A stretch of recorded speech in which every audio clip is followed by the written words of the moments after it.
Welcome back to Dover International Speedway, where the cars are on their first of 3 pace laps. Let's look at the STP starting grid. Matt Kenseth has his first career pole, but with an engine change will move to the back. Bill Elliott makes his 3rd front row start. That would move Jerry Nadeau up to the inside of row 1, but he crashed during practice. He was 2nd here last September. He goes to the back. He's there with Michael Waltrip. That would move Kurt Busch up, but no, he crashed on his 2nd qualifying lap, so he goes to the back. Ricky Craven alongside.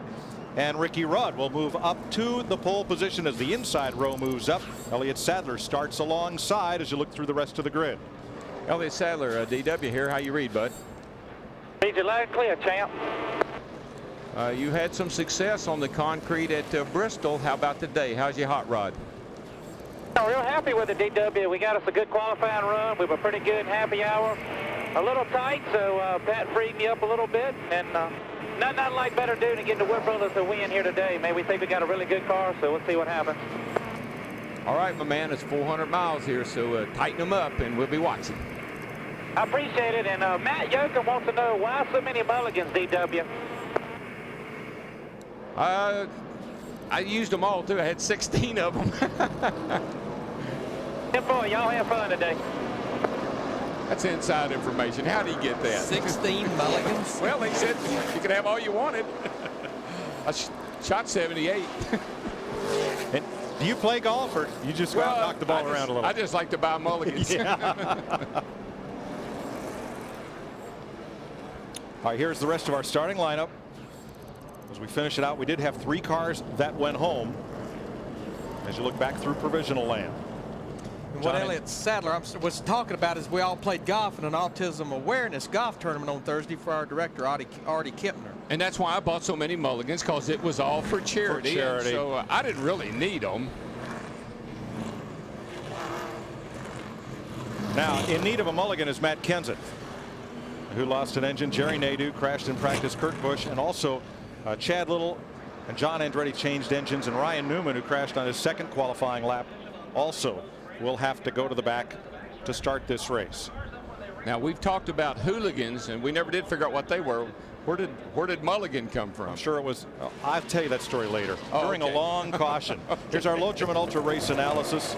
43 cars, 400 miles. And Larry, today's pit window. 85 to 90 laps. And, you know, this race is known to have cautions in the beginning, but in the middle, everybody finally settles down, and we'll have some long green runs. Goodyear's brought a good tire here, so you can go that far. Today's weather and race analysis brought to you by new Lotrim and Ultra, the only once-a-day cure for athlete's foot. Of course, we're on the concrete, 105 degrees, about 20 degrees cooler than the asphalt. The thing I like about the concrete, it don't change that much. It's not as weather sensitive. Yeah, but you know, it just doesn't seem to have the grip that asphalt has either. So the cars actually slide a little bit more, build up more tire pressure. That's the thing that always drove me crazy here, Larry, was the tire pressure build up. Going home, Derek Cope, Hermie Sadler, Randy Renfro from this race. As these folks want a boogity, Derek. Oh, buddy, they like it. There was a Scotsman named Mulligan, and he bounced around driving his car to the course on the gravel roads, and his hands were shaking. So can I have an extra shot off the tee? And now we're done. And let's go racing. Here they come, and let's go. Boogity, boogity, boogity. Go, boys.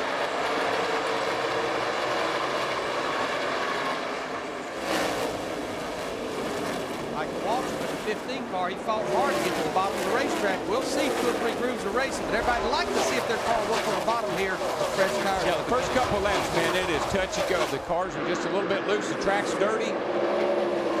Takes a few laps. It's always trouble early on. Robbie Gordon up high, up out of the groove. Save and continue. And that's what you run into, Mike. You just push up off the corner, hit the outside retaining wall off of 2 and 4. Trying to get down, that's the big thing. Trying to get down on that inside, because not a lot of grip up high right now. There will be later, but there's not right now. Elliott Sadler in the 21, he kicks Michael Waltrip up to the high side. Jimmy Johnson would like to take advantage of this as well. This is a battle for 5th. The guys in the back, they just got to be real cautious. They're all holding their breath, hoping everybody minds their manners here for a few laps. Be kind to each other, guys. Be kind to each other.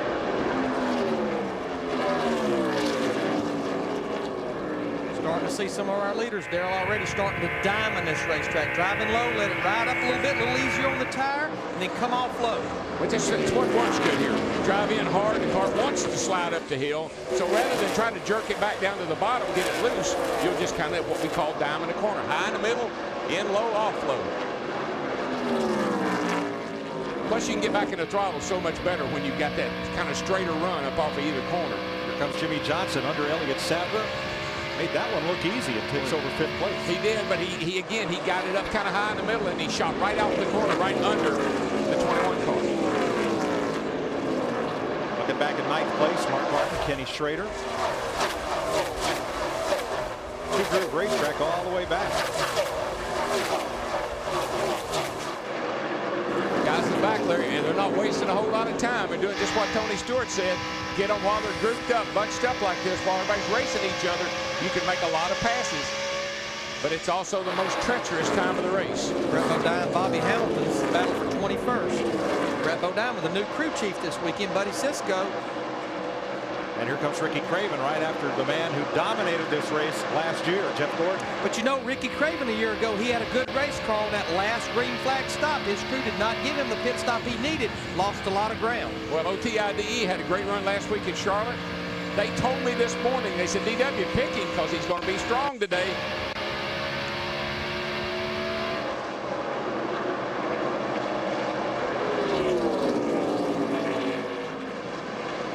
Yesterday, in the Busch race, Jeff Green set sail, lapped a whole lot of cars in the first green flag run.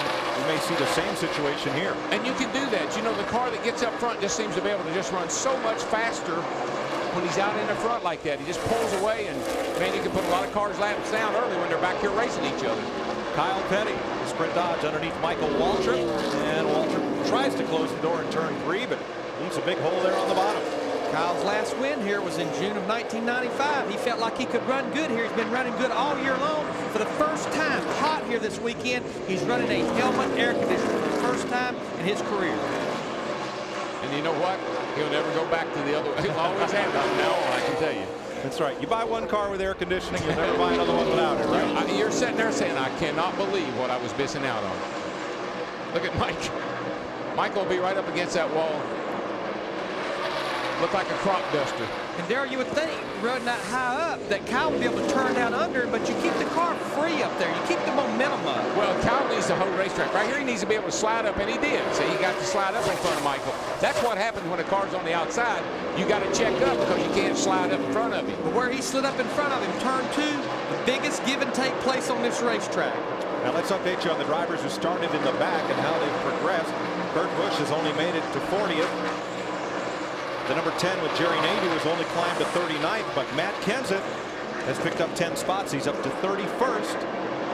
Yeah, he's really, he just went by the 12 car, Ryan Newman, and that car is really hooked up, guys. And he came here and tested, Larry, and they were really happy with their race car. I think that's why they didn't really care that they had to go to the back, or they wasn't that concerned about it.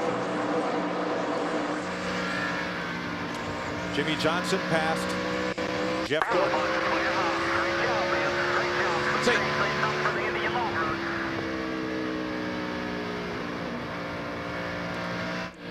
so Jeff Gordon right now is in 4th place. Make that 5th place now, Steve Burns. Yeah, Mike, he just lost 2 positions. He's reporting to Robbie Loomis, the crew chief, that he is loose on entry and tight on exit of the corner. And Steve, Darrell, what's interesting about that comment, we talked to him yesterday, or listened to him during practice, and one thing he had that he liked was his entrance. Yes. Well, they've worked on it now. They've heard his entrance of the course. told you not to get, I didn't want to give that up.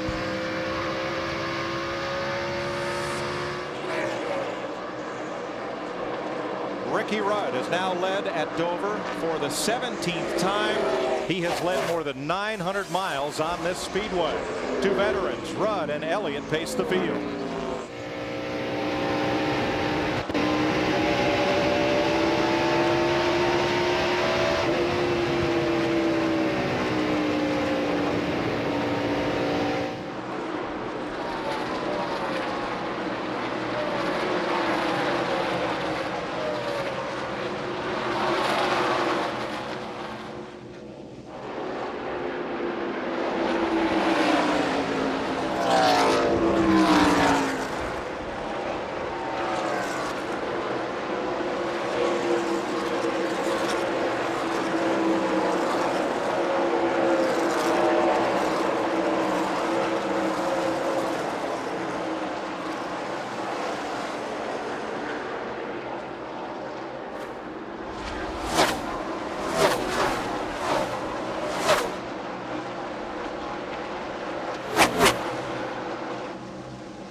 Caution is out for the first time today at lap 17. Debris on the front straightaway.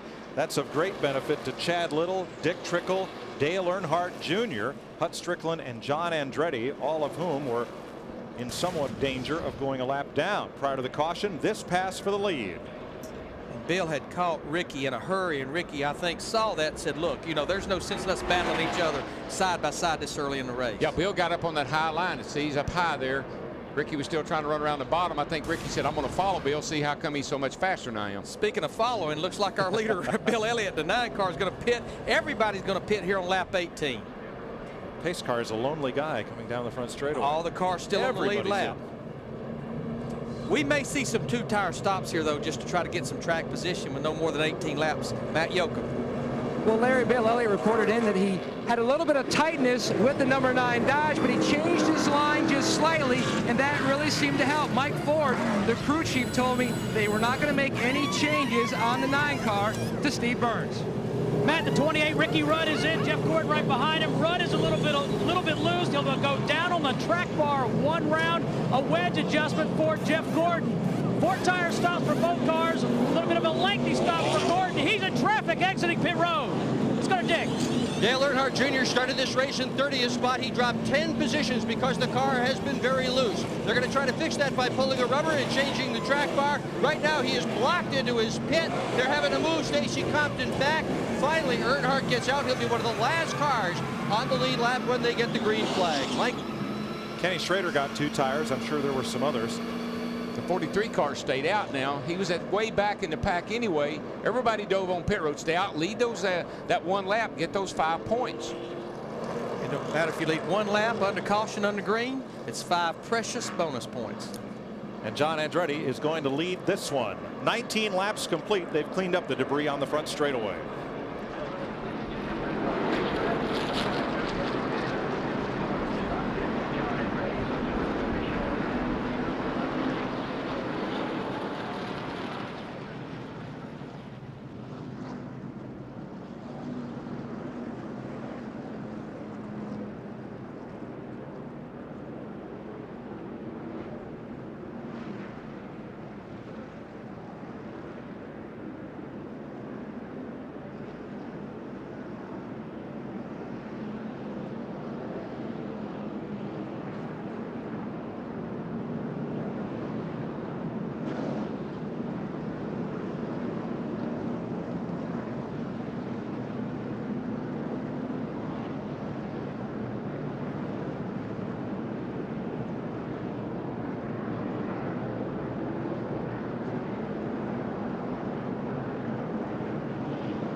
Watch Ricky Craven trying to exit pit road, and Jerry Nadeau right here coming in. Damage to Craven's right front. Nadeau in the number 10 on the left rear. Yeah, you can see serious damage to that right front corner over there. Really, that could really hinder that car. Could put a big push into it now. We always talk about aero and how important it is. Biggest gainer, Matt Kenseth, started in the back. He's up to 23rd. Boy, Craven got a great restart. He timed that just right. Looked like he got around a couple of cars there on that restart. The leader took off and nobody else went. And he has taken off. Goes all the way to second place right now. Now with that damaged fender, Darrell, do you want to be behind somebody or do you want clean air? Yeah, well, he'd be better off behind somebody, I think. But if you're going to hurt a fender on a Taurus, make it the right front, because that's the least the left front on a Taurus is what's real critical. It is on all these cars, but the right front fender is least effective. 23 laps complete. Bill Elliott the leader after this first round of pit stops and a caution flag for debris. Matt is in Craven's pit. Mike beats the crew chief. Mike, you had your spotter and Mark Martin look at the damage. How bad is it? Well, Matt, looking right here, it looks pretty bad. We was going to try to fix it there, but they gave one to go. We just wanted to see what happened. We don't have no tire smoke, and it might help us a little bit, so we're a little bit free in. As long as it don't make it too tight, we'll try to fix it next fall. Now, Jeff Gordon told me this morning when he walked through his pit and saw how small it was, measuring 28 by 15, he said that is going to be one of his biggest concerns today, is trying to not make contact with somebody on pit road because it's very, very tight down here. Well, I mean, every time we race here, we see someone have a good race car. Last year, Johnny Benson in the 10 car. His day came to an end on pit road. Jeff, I mean, they're almost in the good pit to pit in, except maybe where Matt Kenseth is at the exit of pit road. You're right about that there, Larry. One of the things that you get into, and I talked to Jimmy Finnick about this, he was more concerned about his guy coming in being started way in the back. And at that particular time, Ricky Rudd, who was our pole sitter, was right one pit behind him. He was very concerned about whenever he was coming in, Ricky coming out, and those two cars getting together, leaving and exiting the pits at the same time. Exactly what happened to the 32 car Ricky Craven.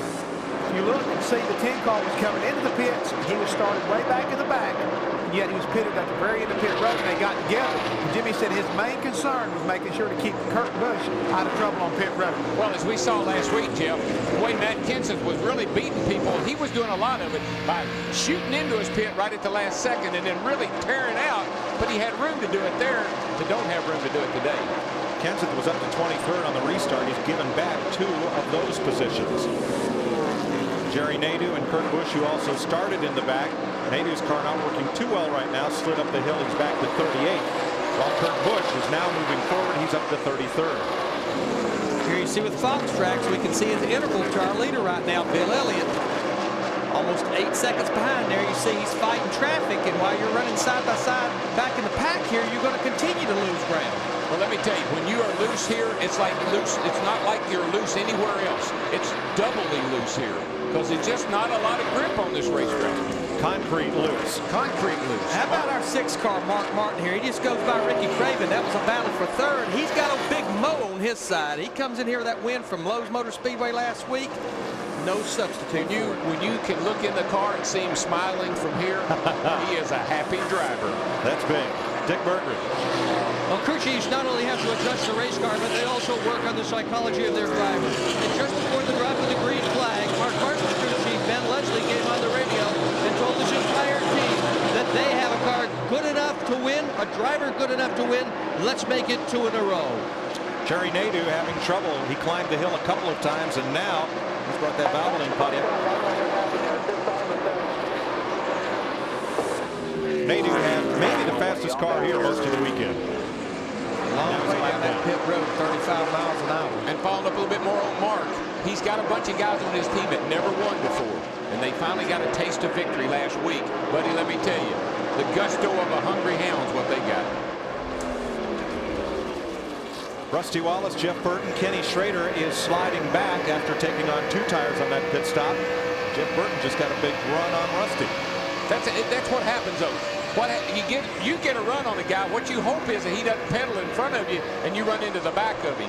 Because if a guy in front of you starts up off the corner, he has to get up out of the gas a little bit. Here you come, bam, right in the back end. In 1993 and 94 here, Rusty Wallace won 3 of the 4 Winston Cup races. The battle for ninth between Rusty Wallace in the 2, Ward Burton in the 22, and then Jeff Burton in the mix as well as the 99 car. When I talk about when you're coming up off the corner, when I say pedal, you're working the gas pedal is what you're doing. You're in it, you're out of it, you're in it, and you're out of it. Well, you'd like to be as wide open. That's when you make the most time. But sometimes you got to ease in and out of it like you pedal a bicycle. Ricky Rudd has caught Bill Elliott. looking low for the lead. Gets a good run off turn 2. It looks like he's got a lot more horsepower, but he was able to get in the throttle and stay in the throttle. Coming off the corner, look, goes down that straightaway much better. Well, they're working together. Remember in the first segment there before the caution, Rudd pulled over and let Bill go back. Now, Bill pulls over and lets Rudd go back. Ricky Rudd has now led more than 950 miles in his career here at Dover International Speedway.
Had a problem, climbed the hill and falls right into the clutches of Mark Martin for second place. He's been coming in a hurry. He's been faster than even leader Ricky Rudd. Look at that 48 car, the Lowe's car right behind him. Now Jerry Nadeau with the 10 right behind Jimmy Johnson. He's 2 laps down, but his car is running pretty good right here. He's been running right with this pack ever since he come off pit road. Nadeau pitted just as we went to commercial. Steve Burns knows why.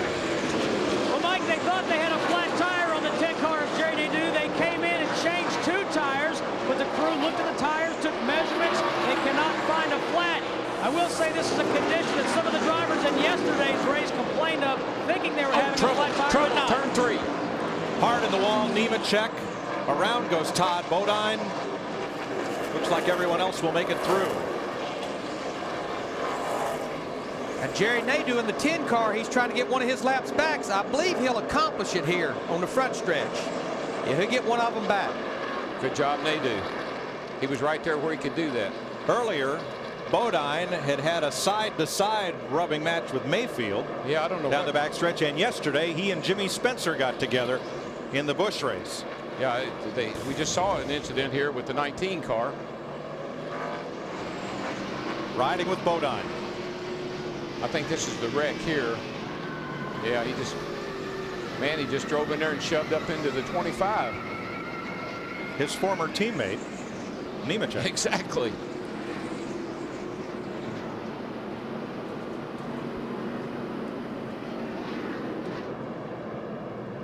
Oh boy, he just, you know, Joe was going down out on the outside there, and it'd have been good if Todd had kind of given him a line. Looked like Todd was up out of the groove just a little bit. Todd's brother Brett just snuck past there, and a little bit of fire there on Nemechek's car. That's right in the fuel cell area right there. I'm sure he's knocked the filler neck off. And because this all going on pit road, they pretty much have pit road closed right now. This is the first of a 6-race deal for Travis Carter Racing with Discover Card. We'll be a short day, and Nemechek, it appears that his day is done. And what he's doing, he's dragging a lot of sheet metal and stuff here on the back of the car, obviously from where it's been in the fence, and that's going to ignite a little fire right there. You can see that filler neck just under the yellow of the deck lid. That's where they put the fuel in.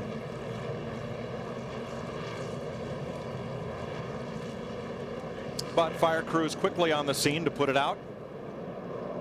And here's what Dale Earnhardt Jr. saw. Gosh, 26 car just really moved up. Come on down. Come all the way down, all the way down. Hell of a job. That was Dale Jr. spotter, Ty Norris. Well, Bodine earlier had moved up into Mayfield, and yesterday moved up into Spencer in much the same spot, which took Spencer out of the Busch race. Same place. Nemechek started the season in this number 26 car, but when they lost funding, moved over to the Rick Hendrick number 25, and Travis Carter closed down Todd Bodine's 66 team and moved him into this car beginning here.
Welcome back to Dover International Speedway, where 46 laps are complete in the MBNA Platinum 400. Here you see your Fox tracks. This will let you track your driver. Ricky Rudd, Mark, Bill Elliott. Pit road is open. Based on our pitting a while ago, I'd say everybody will be on pit road pretty much again for 4 tires adjustments. Here they come. And they are not boogieing, by the way. No, that's that's a crawl. That might be the watermelon crawl. Dick Berggren. Martin is in. Mark started in 13th spot. He pits while running in 2nd position. They're going to put a round and a half in the right rear. Will Smith just got that job done. The big problem with Martin, his helmet blower has quit. He's got nothing but hot air blowing into his helmet. That could be a big problem as the day wears on. To Matt. Dick, Todd Colburn, the Jackman slip coming around the front of the car. Elliott is now down and away. They made an air pressure adjustment, 16.16 seconds, and around a wedge to Steve. Matt, air pressure adjustments on the 28 and the 24. Both drivers reporting that their cars had improved in handling since the last stop. Guys, the crew that shined on that last stop at Lowe's Motor Speedway last weekend, they shined on this one. Mark Martin and that 6th group, Ben Leslie, They're off pit road first. They win the battle off pit road. Well, pit road is just a mess today, though, guys. I mean, there are people all up and down pit road here running into each other. That's what happens when you have about 41 cars still on the lead lap, though, and they're all pitting at once. Watch Bill Elliott's Jackman coming around, slip and slide. He doesn't get any traction on this concrete either. We'll be right back.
Joe Nemechek has been knocked out of the race in a crash with his former teammate, Steve Burns.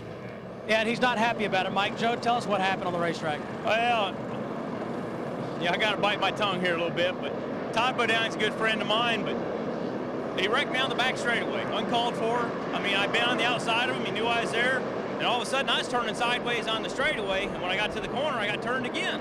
And I don't know if he can't see there or what, but you know, I'm frustrated, tore up a UAW Delphi Chevrolet was good. We took 2 tires. Maybe it wasn't the thing to do, but the car was good. You know, we just need another stop, and you just don't wreck people like that. So Nemechek is the first car out of today's race. Biggest gainer on pit stops, Jeff Green came in 20th, came out 5th. As we restart with Mark Martin leading, Ricky Rudd and Jimmy Johnson. Now Jerry Nadeau in that 10 car, remember he got one of his laps back after having to pit under green. He's up there trying to get another lap back. Tony Stewart up to 8th. As looks like Jeff Green on the outside is paying the price for a 2-tire change. Yeah, he's going backwards in a hurry. Yeah, I mean, the thing about this place, you're in the corner so much and the car bites so hard on this concrete that you almost abuse the left side tires as much as you do the right side. Yeah, and of course it's so tempting to take 2 and get way up there in the front. But it sure is ugly when you start going to the back. You gain all those positions, Darrell, but it's only temporary. Man, I want to be a comer, not a goer. Ricky Rudd looking inside of Nadeau. Now Jerry Nadeau is 1 lap down. So Rudd, the second place car, trying to get within sight of Mark Martin out of turn 4. And Nadeau's doing a really smart thing. He's moving up, letting those guys go. But he also knows that if it was a caution and he can stay close to the front, they're going to let him get another lap back. I mean, Ricky Rudd, the 28 is the car that let him have that lap back a while ago. But boy, they're stacking up over there coming off turn 2. Yeah, that's the thing about a lap car being in the way or up there like that. You get annoyed after a while. You see Todd Bodine in the 26 car there. Now he's a lap down. And Steve Grissom in the 44 car, he's up there as well. He was penalized for pitting out of his box, so he's a lap down.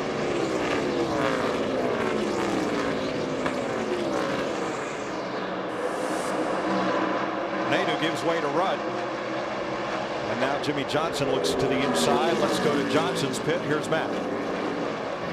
Mike, back on lap 35, Jimmy Johnson was saying his car was a little bit free. How is your race car now, Chad? Right now, right before that last stop, Jimmy said the car was really balanced. We were catching the leaders by about a tenth a lap right there. Chevrolet, once again, is running really good. The guys are doing a good job in the pits. This is a long, fast-paced race, so we're just going to try to hold our own until the end and see what happens. They made a 4-tire change and no adjustments because he felt like the car, although it was loosened early in the run, was starting to come to him. To Dick Bergeron. Elliott Sadler is driving one of the best cars the team has in the stable. This is the same car that finished second in Darlington. But they had trouble with their pit stop. They came in 6th, went out 14th. The problem? A lug nut hung up on the left front. Sadler now at 14th. You know, the thing about that 48 car, Mike, Larry, is, you know, you expect a crew like that to miss the setup every now and then, but they are spot on every week. That car handles and runs every week. Every type of racetrack. Johnson in third, a second and a half off the lead. Behind him, Bill Elliott and our point leader, Sterling Marlin. Larry, we talked to Sterling at the top of the day. They were junked most of the weekend. They're okay. They're 5th place now. Sitting in 5th after qualifying 27th. And we felt like in the first 50 or 60 laps, Darrell, if he could get to the top 10 without being sucked into an accident, then he would be okay here. Looked like him and Glove made the right decisions, the adjustments they made to the car. The two fastest movers right now are right behind Marlin. Tony Stewart and Rusty Wallace are coming to the front. They are 6th and 7th and closing. And I tell you, walking through the garage this morning, taking my pole as I always do, a lot of fingers pointed at this 2-car, Rusty Wallace. And Tony Stewart, now remember in practice yesterday, he got into the wall. These guys almost went to a backup car, but they had to change the rear end housing, trailing arms, a lot of things, a lot of changes on that car this morning, and it's working out. We look at the telemetry here. This is a Rusty Wallace in the 2-car, almost 9,000 RPMs here at the end of the backstretch. This track is pretty symmetrical. You'll see the same maximum RPMs and straightaway speeds at the end of the straightaway. And, buddy, let me tell you, they're cranking them up, too. They all got a lot of gear in these things. They're turning them $9 grand. I guess after 750 miles at Charlotte last week, 400 here is a piece of cake. But with that said, it takes about 3.5, almost 4 hours to run 400 miles here. Carol, take us for a lap or two here with Jeff Gordon. We're down in the corner here. He's going into turn 3. And you see him, this is what we call diamond. He went up there a little bit. Now he's got the left wheel right back down on the apron. Comes up off the 4. You got to be real cautious right there because it's really a big transition. Drive hard down into 1. Let it slip up just a teeny bit and then get that good arc right down off of the corner there with the left front wheel on the apron. Down the back. Back straightaway bank 9 degrees, so it really pulls. You go down into third turn hard. Now, if he's got a really good car, he can cut it under Rusty right there and make the pass.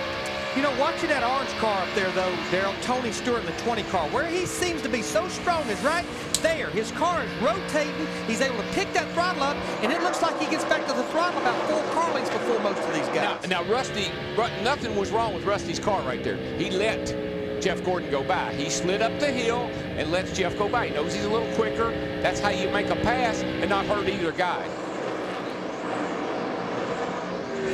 And that's the more experienced veteran drivers, they know that. They know where to let people go by so it doesn't slow either one of them down. Looks a little like road racing, Darrell, where you try to time those passes so it doesn't slow down either car. Exactly. Matt Kenseth, the pole winner, trying to climb from the back. He is now up to 20th place, leading this group. Michael Waltrip, Bobby Labonte, Ryan Newman, who also started out back, Robbie Gordon. What I got all excited about was that Sterling Marlin turned that thing plumb sideways off of turn 4 there. So he's got to be just a little on the free side right now. And he immediately goes high. When you go that high, that's a sign you're a little bit loose. You don't want to turn that steering wheel. You just don't want to crank it hard left, so you start using more racetrack. Now, a lot of people think, well, it's pushing if it goes up there, but it's not. Usually it goes high when it's loose. You just don't want to crank the steering wheel to the left, so you use up more racetrack. Well, we got a battle for second here. No longer a battle. Jimmy Johnson in the 48 car. Keep pumping that driver up, nice and smooth, doing an awesome job. Everything just to coaching him, letting him know, hey, we see, you're doing good. We still got a long way to go here. Tell me how good I am. I just want to be sure somebody's watching this race besides me. How do you like me now? How do you like me now? Mark Momentum 1 second ahead of the field here at Dover. Last Sunday night's winner at Charlotte, picking up right where he left off with his car owner Jack Roush here in attendance. Mark Martin leads at Dover.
Mark Martin with a 1 second lead on Jimmy Johnson. Mark has now led 16 of his 32 Dover starts. Total of over 1,500 miles led on this track. He's a 3-time winner of the fall race. His teammates are faring well. Kurt Busch has climbed up to 16th. Matt Kenseth at 21st. As Busch, after this last pit stop, has really come on. He's up to 16th spot. Jeff Burton is 20th. Boy, Busch has. I've been watching him. He's been reeling them in just one at a time. And of course, you know, he ran good on the concrete at Bristol, and so I got to think that some of that information applies here. Actually won a NASCAR Craftsman Truck Series race here, but definitely some adjustments they made on those first couple of stops has really brought him to life. You see on the Fox tracks here, he's about a half a lap behind our leader right now, Mark Martin. And our Renault Center serial scoring on Kurt Busch started way out back due to that crash and has come now to 16th position. And you know, that crash was so uncalled for. Yeah. He was what, 5th on his first lap, and he was going for more. Didn't get it. The young guns have been misfiring a little bit this weekend. Watch Dale Earnhardt Jr. and Ryan Newman. Oh yeah, they've been working on each other. Do I have to say it? Hello, Newman. Yeah, hello, Newman. Well, a little bit what's going on right there also. The leader's only about 6 or 7 seconds behind them, so that definitely makes a difference. Newman and Craven had already gotten together when Earnhardt Jr. joined the party. And I don't, you know, Newman may want to consider. Larry and I watched him when it went off break his qualifying run Friday, and we both stood there and I said, kept punching Larry. I said, he's going to spin it out. He's going to spin it out. And he did. As he completed lap 2. They need to join Todd Bodine in the NASCAR Witness Protection Program before long.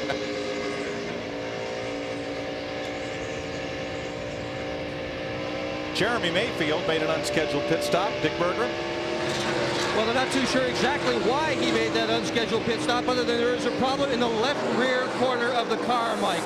The left rear tire that came off on the prior pit stop indicated he had rubbed into something. Right now the crew is huddled over the tire that just came off the car, and the wheel and the tire are loaded with grease. That's not right. Something's leaking on Jeremy Lakefield's left rear. Sounds like maybe a rear end seal, or possibly could be a O-ring and a caliper, a little brake fluid. He's 2 laps down, and this early in the race, that it's going to be hard for it to make it without something tearing up back there. Yeah, whatever it is, it'll get worse. Doubleheader weekend next weekend. The Busch Series at Nashville, Winston Cup at Pocono. We'll have all the action for you on the Fox family of networks. Me and Steve Burns will be over in Nashville calling that race next Saturday evening. Nashville Cats. Somebody will walk out there with a nice new guitar. How about our Daytona 500 winner, Ward Burton, Matt?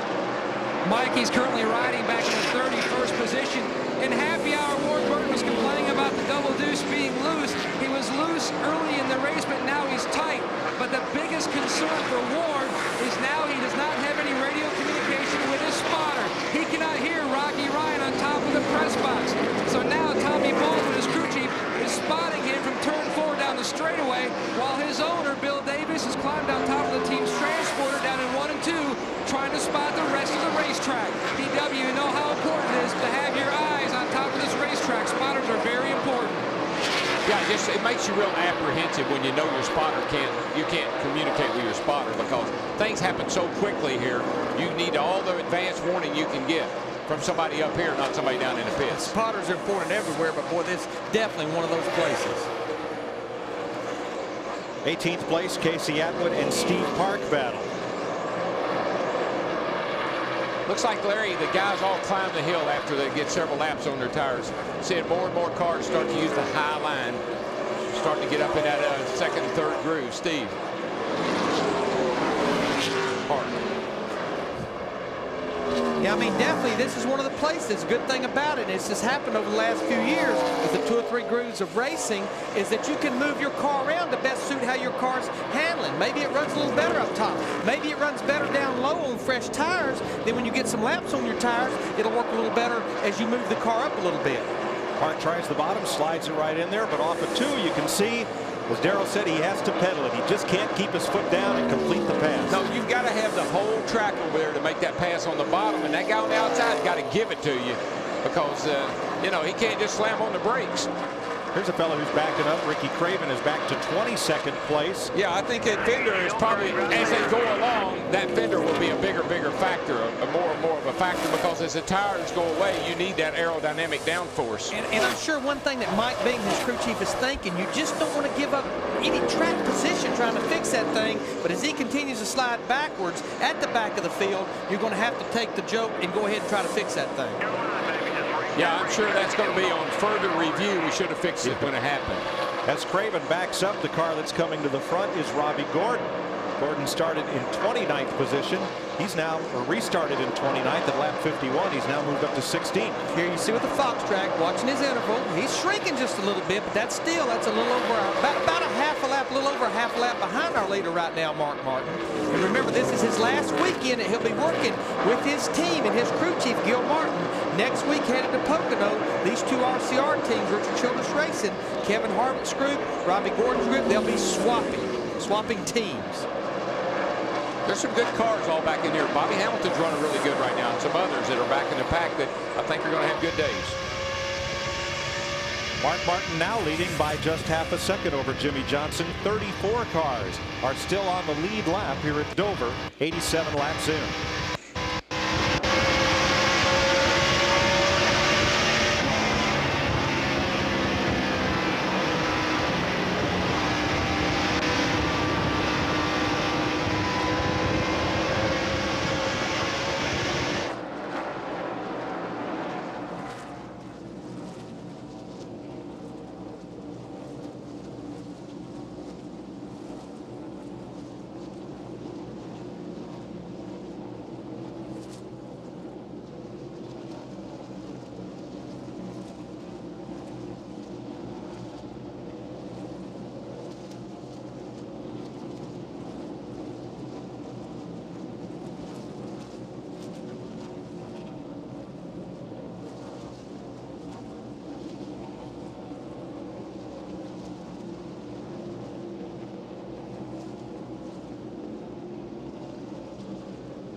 welcomes you back live to the MBNA Platinum 400. Mark Martin's the last back-to-back wins were in May of '97, Sears Point, Talladega. He's leading here and trying to win after winning last week in Charlotte. Today's No Boundary story is brought to you by Ford. Mark Martin has had great success here.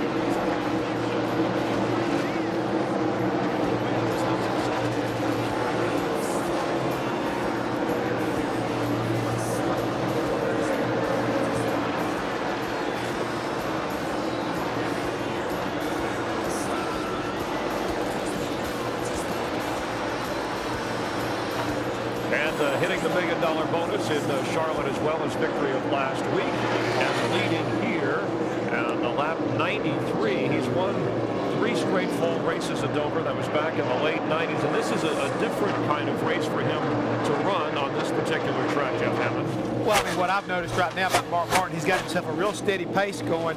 But a week ago at Charlotte, he was slicing and dicing through traffic right there at the end of that race. I mean, he was kind of like throwing caution to the wind. But here at Dover early on, he's very meticulous setting these guys up not to get himself in trouble with lap traffic as he comes up on him. You've got to be very careful to let a guy know you back there so he don't get pinched in the wall or you get pinched in the wall. So you've got to be careful with all this lap traffic in a place that's so fast. Roush Racing has already had back-to-back wins this season. Mark Martin, one of the over 40 crowd, leading the way. Right behind him, Jimmy Johnson, one of the young guns. Let's get a check now trackside with Matt Yoakum. Matt? Chris, when they started this 48 team, Jimmy Johnson received some of Jeff Gordon's hand-me-downs in equipment, but it was some pretty stout equipment. In 3 starts with this chassis number 50, Gordon had a 4th and a 3rd at Bristol and a 7th at Homestead. Jimmy had a 7th with this race car back at Bristol in the spring. Right now, Jimmy is saying the car is loose on entry.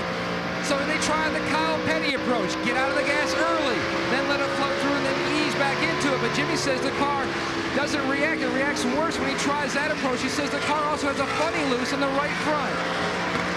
To Steve. Well, that veteran Ricky Rudd making his 48th start of the Monster Mile. He's got 4 wins here. He says, hey, Michael McSwain, don't mess with the balance of this race car. Just give me some more grip. They're talking about making an air pressure adjustment to both rear tires. Back to Matt Yoakum. Steve in 6 starts here at Dover. Mr. Recent Dover, Tony Stewart, has 2 victories. Stewart, after a track bar and wedge adjustment, said the car was very good at the beginning of this run, but now he reports in is starting to go back to the loose side. So they're starting to scratch their heads again. Craig Simonelli figuring out what adjustments they want to make to this Home Depot Pontiac on their next stop. Stewart back to 7th. Matt Kenseth's been up and down. When we went to break, he was in front of Craven. Then he backed up behind both Newman and Earnhardt Jr. Now he's picking up spots again. He's at 21st. But Jeff Green has been the fellow who, remember, he went from 20th to 5th on a 2-tire pit stop, and we said he was backing up. Larry, he didn't back up that far. No, I mean, definitely what he accomplished what he needed to accomplish. I mean, he's starting to slide back a little bit now because he rode 9th for the longest time. He went from 20th to 5th, fell back to 9th, stayed there for about 30 laps. It's starting to deteriorate a little bit here now as though he's back to 12th. Well, he's got the big diamond. He's going in low and going all the way up to the top and then driving hard off the corners, and that's really paying off for him. It did yesterday. Tony Stewart, following up on Matt's story just a little bit, what he did, the 26 car, who was a lap down, was all over the back of him. Tony was running the low line. All of a sudden, Tony started to move the car up the track, and now he is pulling away from the cars that were racing him. So a good driver will find a way to make the car work, find a place to make the car work. You know, right now we're here on our longest green flag run. Mark Martin in the 6th, our leader. This is the biggest problem you have at Dover is lap traffic. He's working on Michael Waltrip right now, the 15 car. Michael's in the 28th position. You see, he's already put Jimmy Spencer, the 41 car, lap down. Meanwhile, and this will happen, cars going a lap down, they will fight that leader because they're trying to stay on the lead lap.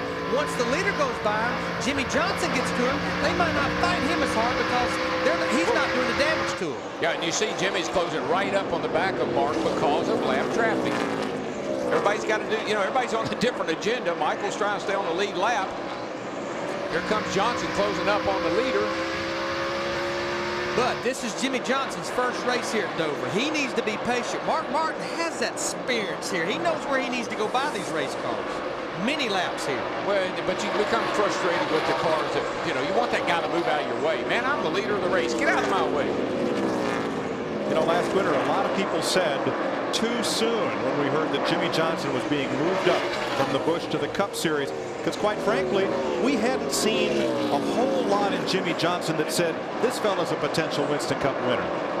But I'm going to tell you another guy that I think we did the same thing with a few years ago, Tony Stewart. He didn't do a whole lot in that Busch Series, but boy, he made an impression on Winston Cup when he started 3 years ago with Joe Gibbs Racing. And there is Stewart, who right now rides in 7th. Kyle Petty right behind him in 8th. Rusty Wallace and Elliott Sadler are the rest of the top 10. We're quarter distance, 104 laps. 27 cars are on the lead lap at Dover.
This is always a fun racetrack to watch the event cycle through and see cars that are so fast in the first 50 miles and then things change. Like right now at 3rd place, here comes Jeff Gordon, who was kind of out of the picture for the last 40 laps, and he just slices right past Ricky Rudd, takes over 3rd. Looks like he's got one of those cars that really is good on a long run. He just chased down Ricky and got by him. I was a little worried about him with no flames, but that paint job is going to be okay, looks like. But I tell you, I talked to Robbie Loomis, his crew chief, this morning. I said, what do you got, buddy? How are you? He said, I'm going to tell you, our whole group, this is the first time we've had this confidence since Daytona in February. He said, everything looks good. Looked good yesterday in practice. Well, see, there's just that's a new paint job. Well, it was the Daytona paint job. Yeah, it's the Daytona.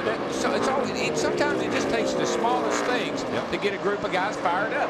And what this paint job is about, it's the 200th anniversary of their sponsor, DuPont, which is just up the road here from Dover. Yeah, they own Wilmington. I think just all of them. I think you're right. 112 laps. Mark Martin's Ford, Jimmy Johnson's Chevrolet, and then this man, Jeff Gordon. But I think MBNA finances it. I mean, just look at that consistency on long runs from lap 51 to 87. You know, a 36-lap run. Just look at the miles per hour there, and that just, I mean, he's so consistent right there, 140 to 143. And lap 51 was lower because the cars were all jumbled up. That was the first lap after the restart. In traffic. But real consistent for the next 30-something laps. And that's a driver's dream, is to have a car that's just that consistent.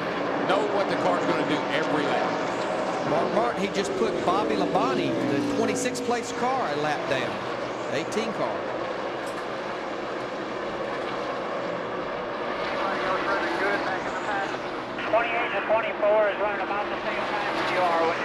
track.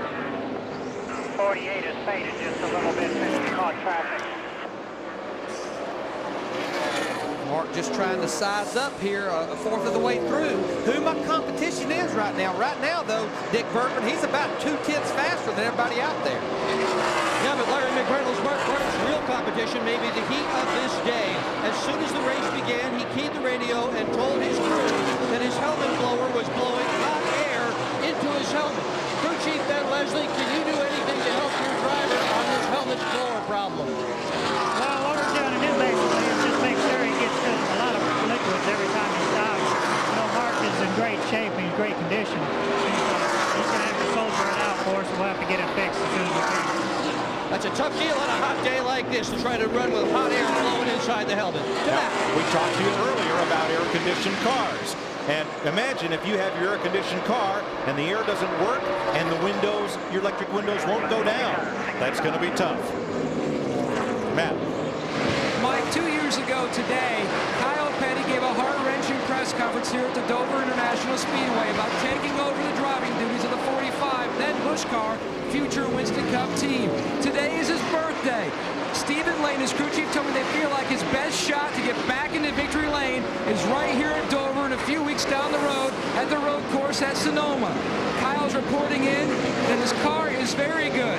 Stephen Lane asked him how good. He says darn near perfect. He has climbed all the way up to 7th. What a birthday party it could be for Kyle Petty if he breaks through with this team with their first Winston Cup victory here at a special place, Dover. That it would be, Matt, and that puts 3 Dodges in the top 10. Kyle and I had a big laugh the other night. I saw him. I said, Kyle, what that driving school you went to? I said, because all of a sudden, you know, you're a driver again. That's what everybody's saying. Thinks you went to some school or something. Dodgeball, here's 4 of them. 2 of them on the lead lap, the 9 of Elliott and the Coors number 40 of Sterling Marlin are lead lap cars. They're running 5th and 6th. Casey Atwood's also on the lead lap in a Dodge. You know, the other thing is Mark was wanting to know who was good and who wasn't. He knows how hard he's running his car. He's leading the race, got a comfortable lead. He knows about how hard he's running right now. He's trying to figure out if I need to run harder later on, if I can or not, and if I need to change my car to keep up with the track.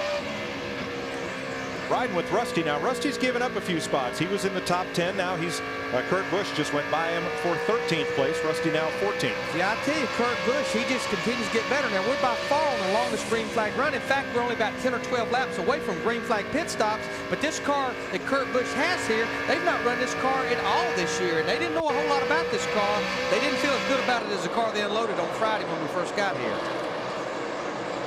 Matt Kenseth has passed about 100 cars today. He's gone up, he's gone back. He started in the back, and now he is up to 12th place, challenging Robbie Gordon for 11th.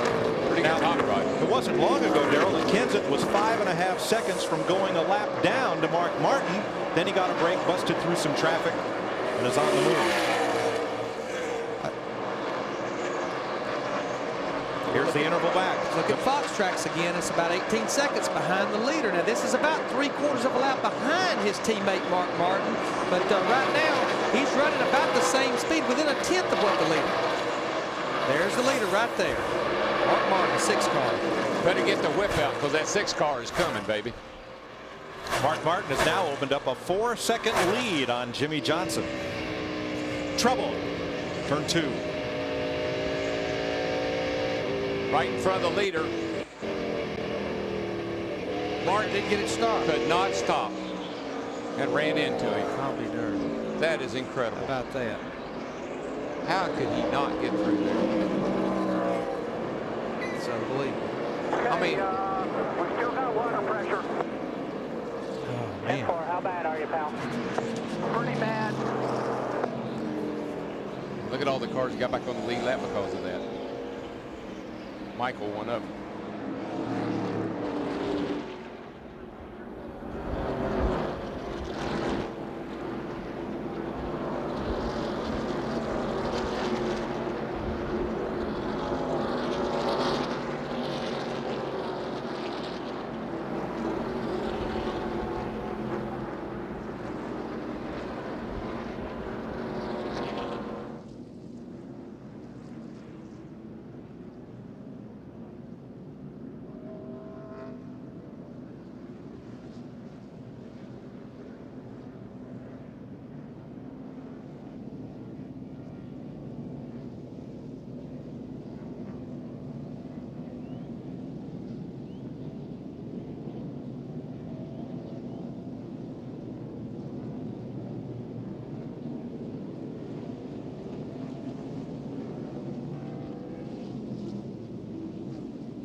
under caution at Dover at 126 laps. Ryan Newman and Steve Park crashed coming out of turn 2. You see that Park is out of the car. He is okay. But it collected up our race leader, Mark Martin. That happened right in front of Mark, or not really, not right in front of him, coming off turn 2 over here, the 12 and the 1 spin, and I got to believe Mark got down and got trashed on his tires and couldn't drive his car through this. Newman on the bottom, Park on the top, and they funnel out of turn 2. Newman just slides up into the 1 car. Now this is all happening right in front of Mark. You'll see some cars go by on the outside of these 2 guys. But Mark just could not get stopped. I guess he was in a box. Larry, the 12 was out there and he couldn't go high. The 1's down low, and he just was in a box. And I'm sure he was anticipating both these cars were going to slide. I mean, the straightaway's banked 9 degrees. Normally everybody slides down. The wheels were locked up, Darrell. He couldn't make the cut to go between them. Here he comes. You'd think the spotter by now would be telling him, slow down, slow down, slow down. Back it down. They're spinning in front of you. By now, he's almost stopped. It's almost like he thinks that he thought Park was going to keep going down the hill because that's normal here, but Park was going so slow he couldn't. And just as Mark gets to Newman, his wheels lock up, and then you lose your steering when the brakes lock. I just think he was thinking that 1 car was going to keep right on down the track, because like I said, he was in the 12 was there. He couldn't go high. Right. He was just in the wrong place. Dick Berggren's there. Now, Mark Martin has been on the radio telling the crew, don't work too terribly hard on this thing. He doesn't want him to break it worse than it's broken already. He's taken a pretty good punch in the nose with this thing, Mike. Most important is when you heard that the water pressure is still there. That means that the radiator is not punctured. Right now, they're trying to get the nose of the car up off the ground, and they have succeeded to a degree in that. Most of the crew working on the nose of the car right now. Let's go to bat as Mark leads. And Dick, Jimmy Johnson came into the pits first, left in second after a 16-second stop. No major trouble, just a tick slow. He said his car was tighter at the end of that run, so they made a wedge and air pressure adjustment, helping that 48 car hopefully on the next run. This is Steve Burns. Well, Matt, Jeff Gordon came in. He said that his car was tight in the middle, which delays his ability to get back on the gas pedal. So they went down a half pound on the right rear. Now, Ricky Rudd had trouble in the pits. They made no adjustments, but he was blocked in by the 97. They had to push him backwards so he could get it in gear. That cost him some spots on pit road. Now, Steve, with the leader caught up in this, a lot of drivers were able to get back on the lead lap. Yeah, about 10 or 12. Yeah, in particular, Bobby Labonte right here, the 18 car, Michael Waltrip, the 15 as well. The best stop was that of Jeff Gordon, who comes out first. They knew it was a good stop. Oh, yeah, you come out, he's leading the race. Now Dale Earnhardt Jr. coming out of his pit. Yeah, the 30 car, I think he didn't really want to let Junior in front of him, but that wasn't very wise on the 30 car's part, Larry, because that wasn't necessary. No, and I mean, this pit road is hardly not wide for 2 cars to run side by side going down pit road beside each other.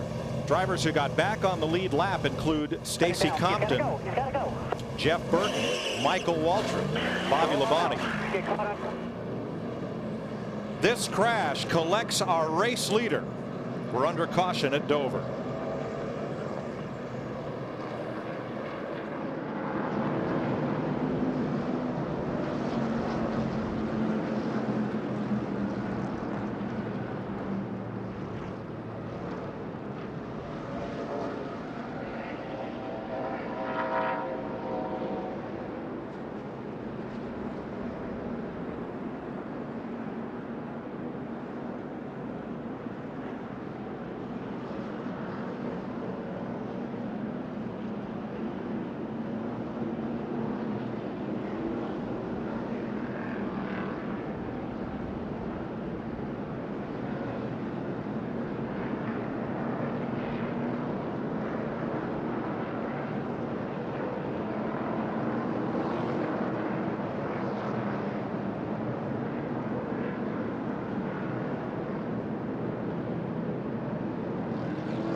Under caution, cleaning up the crash of Steve Park and Ryan Newman on the back straightaway. Newman was able to continue, but it collected up our leader, Mark Martin. This is what I would call the perfect storm.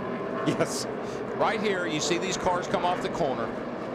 Now you're going to see the 12 and the 1 come into front. Here they come. Now look, they're up high. Here's Mark back here coming off of the corner. They got the outside blocked. You got cars going by Mark on the inside here. There's the M&M's car down there, Kenny. Now we call this a self-cleaning track. So you would assume that that one car is going to go all the way to the bottom. But look at this. He locks up and stops right in front of Mark. And Mark he couldn't go outside. He couldn't go inside. Right into the one car. He was painted in a box. Steve Burns. And Mike, we've caught up with Steve Park. Steve, tell us what happened. Look on TV, the 12 car just smacked right into the side of the Pennzoil car, and it's just a shame. We had a good car. With a car that we thought would run in the top 10, and you know, just to have a rookie take us out is just unbelievable. I don't know what to say. I'm trying to be polite, and you know, all you hear about is the young guns. I think they need to take a lesson from some of the old drivers, without doubt. Let's go to Dick Berger. Well, Mark Martin has made 3 pit stops trying to have his crew repair the damage to the nose of that car. Crew Chief Ben Leslie has told him, take it fast into one of the corners, see what it's like. Mark did that, came back and said it's pushing. Nothing is dragging on the racetrack, but the aerodynamics are absolutely destroyed. Mark Martin out of the lead in the back of the pack as we come to green. Mike? He is still on the lead lap, but now it's going to be 2 Chevys and 3 Dodges at the front of the field. Jeff Gordon, Jimmy Johnson, Bill Elliott, Sterling Marlin, and Kyle Petty bring them down for the restart. And they have a gauge in the car, some of the cars do, to tell him that the water system is still pressurized. And that's how he knew he didn't have any radiator damage. For the first time on a restart, the leader had a lot of lap cars to contend with, just like the second through about the 10th place race car. All those lap cars to the inside. Yeah, Mark Martin has 2 problems. One, he's killed his front downforce because of the way the front end's tore up. The other thing is there's a box behind that front end that directs the air through the radiator, and I'm sure that radiator ductwork box is killed. So they will have to keep an eye on that water temperature in particular. He is 28th, the last car on the lead lap. As a lot of drivers got back on the lead lap due to Martin's misfortune. Yeah, well, what Martin will have to do now is feel his car out and see what it's doing. Spencer dives to pit road, almost didn't make it. Boy, that was, he just Black about flagged caught, on the restart. He just about caught that barrier, those tires there at the end of the pit wall. It's easy to do here. He was trying to hustle in there quickly so he wouldn't lose a lap on this penalty stop. Stop and go for Spencer. Off he goes. He's going to lose that lap before he gets up to speed. And while he was penalized, NASCAR says when they give the 1 to go, everybody has to be in position by the time you get to turn 3, and he was still trying to get in line at turn 3. Watch this, man. He comes down an apron and he pick up a lot of sand, debris on your tires. Baby. And this is one of the most treacherous pit roads we're trying to get on because it starts down in the middle of turn 4. That's one of the times when you want to push the brake pedal harder, but you got to get off of it.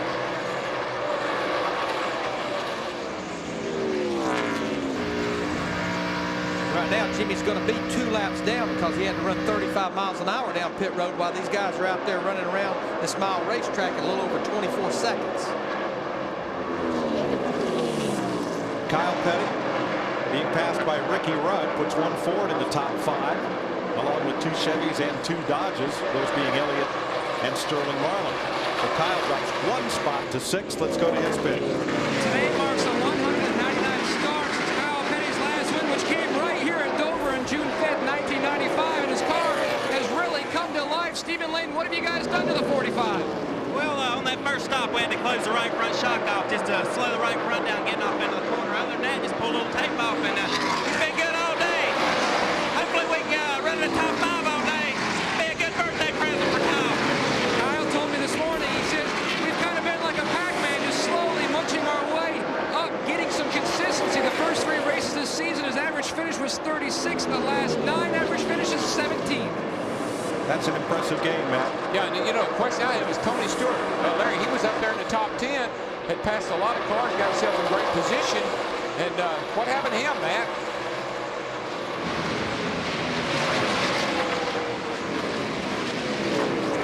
There is Stewart back behind Brett Bodine. Now Brett is 1 lap down. Stewart is back in 23rd position. Yeah, I mean, he started in 25th. He had worked his way into the top 10, and then after that pit stop under that last caution, he fell all the way back to to almost 27th, and now, as you say, he's back up to 23rd. That's the way this racetrack is. Your favorite driver's not doing good, go to the souvenir stand. By the time you get back, he's likely to be back in contention. And I guarantee you, I got Matt finding out what happened to the 20 car, and he'll let me know here as soon as he can. If he doesn't give out a breath getting to their pit. Sterling is closing in on Bill Elliott for third place. The point leader, who, as we've documented, had not a good weekend, and even this morning, questionable about his chances today. He's found a high line he likes, and he's closing up on Bill Elliott for third place. I tell you what, when I'm not very good at a racetrack, I just wait until Sunday morning because I got notes from everybody out there. The driver goes on a reconnaissance mission. The crew chief does. The team does. By Sunday morning, you know what everybody's got. Pick one. Right. I mean, you talked about all the problems Sterling Martin has had qualifying here and in practice. They also had some inspection problems on Friday. The tail of the car was too wide. I think first time in the top 10 for Dale Jarrett. Robert Yates, UPS Ford, in 10th place behind Elliott Sadler. And there's his serial scoring throughout the day. Now the big brown truck in the ads has got flames on it, but I don't know why they don't put flames on that 88. Well, all I know is the big blue truck with Lowe's on the hood. He's all over the rear bumper of his parked car owner, Jeff Gordon, at 24. We're going to have a battle for the lead here off turn 4. Is there side by side? Not for long. I wouldn't call that a battle. I wouldn't either. You know who owns that blue and silver car? You do the math. Yeah, right. Sterling just climbed the hill and has fallen way back from Bill Elliott. Climbed the hill down in 3 and had himself a bit of a problem. Dropped back quite a bit. Okay, Matt Yoakum's had a chance to catch his breath. Matt, how about that 20? Well, Mike, we're down here in the 20 pit. Tony Stewart back in 23rd. Greg Zimbinelli, what's wrong with your race car? It wasn't too bad. It just gave up too much on the long run. Felt like the back end was up by the racetrack. So we elected to give up track position early, pull some rubbers out of both rear springs, and see if we can't just get the back down in the racetrack a little bit more and get him that feel he's looking for, so we can get up through traffic here and stay out of trouble. He has been Mr. Dover lately, winning 2 of the last 4. He led 405 laps back in 2000, but only 5 last year. He's trying to get that Dover feel back, DW. I think they had to have some kind of power. They did something major because they had it in the pit so long. But I mean, that just goes to show you how good these crews are on pit road. I mean, it don't take that long to pull a rubber out of a rear spring. They have a little handle on them. What they elected to do early in the race, go ahead and give that track position up. Pull those rubbers out of both rear springs. It softens those springs. That way, under acceleration, it will have better forward bite. The rear wheels will hook up on the throttle off the corner. And having won here and knowing what it takes to win here, now's the time to make the changes. Get the car right so you're good at the end of the day. Talk about big changes. How about Dale Earnhardt Jr.? Darrell, he was almost lapped during the first long green flag run.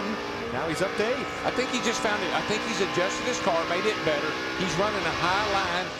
Finally found a place where the car feels pretty good to him. He's going on. Of course, he won the race here in September. The last time the cars were here, you see the Fox tracks now. This is his interval to our leader, Jimmy Johnson, about 6 3/4 seconds. Not really shrinking, just a little bit, not a lot, just a little bit. I think this is a racetrack, Larry, and you know this, that you win the race in the pits. The team that can keep up with the changing racetrack conditions and adjust their car to those conditions is the teams that win here. Aboard down in 3 and 4 here, 1 and 2. I mean, he's running at the top of the black. He's running higher than anybody. He's trying to create even another groove up there. And the reason I say that is because all through the weekend you run right around the bottom. All of a sudden you're up in the middle of the racetrack, and before the day's over, you're up around the top of it. You've got to have a car that'll run everywhere. But it looks like he's almost, because he's going up there, he's driving it in deep. He's hesitating a lot in the center of the corner, and that's why Elliott Sadler pulls up on him right there just past the center of the corner. Now, I'll tell you who else has tried that high line is Sterling Marlin, especially down at the north end of the speedway, turns 1 and 2. But for Marlin, it's not working as well as it is, as he's about to be caught by Ricky Rudd. There's Rudd in the picture, and that's the battle for 4th place. And I tell you, it's fun to drive a car up high like that. I mean, you sail it off in the corner, and it goes up there headed for the fence, and you bent the throttle. jerk that wheel to the left and come off that corner. He said, man, I'm a race car driver. Well, I tell you, a car that went from the pit house to the outhouse, our leader from a while ago, Mark Martin, in the 6 car, here in just about 15 laps, leaders have already lapped him. So that just goes to show you how that little hit over there affected that race car. He's a lap down now. Mark led 77 laps. Looked as if he was on the way to a repeat of his Charlotte victory, but got caught up in the misfortunes of Ryan Newman and Steve Park. Jimmy Johnson leads his teammate Jeff Gordon by 0.6 of a second. Bill Elliott, Ricky Rudd, Sterling Marlin, the top 5.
Welcome back to the MBNA Platinum 400. A quick recap. Matt Kenseth, who was on the pole and had to start 39th, moved all the way up inside the top 10.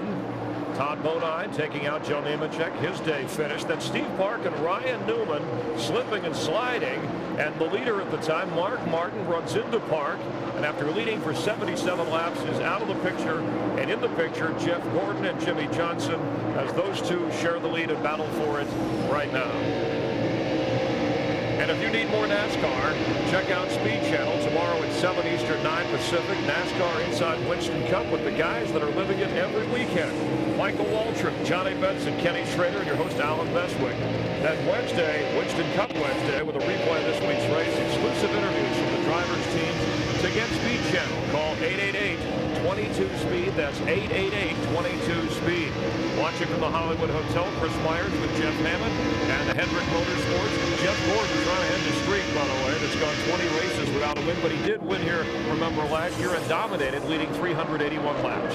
Yeah, and the thing is right now, Chris, if I was Jimmy Johnson, I think I'd let my owner lead this thing. I mean, he knows how to pace himself, and that aggressive pace may not do Jimmy any good as far as this long run's concerned. Well, let's relate it to last week. Jimmy led 263 laps at Lowe's Motor Speedway, but there were some other mistakes that may have cost him. Well, again, inexperience. He is a rookie.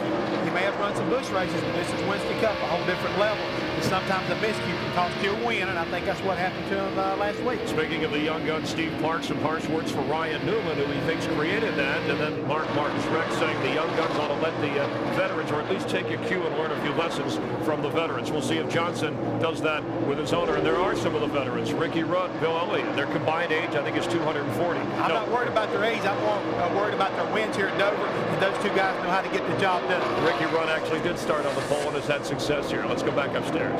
Rudd's won here 4 times, Chris, more than more than any other track, and with 3 different car owners, Bud Moore, Rick Hendrick, and driving his own car.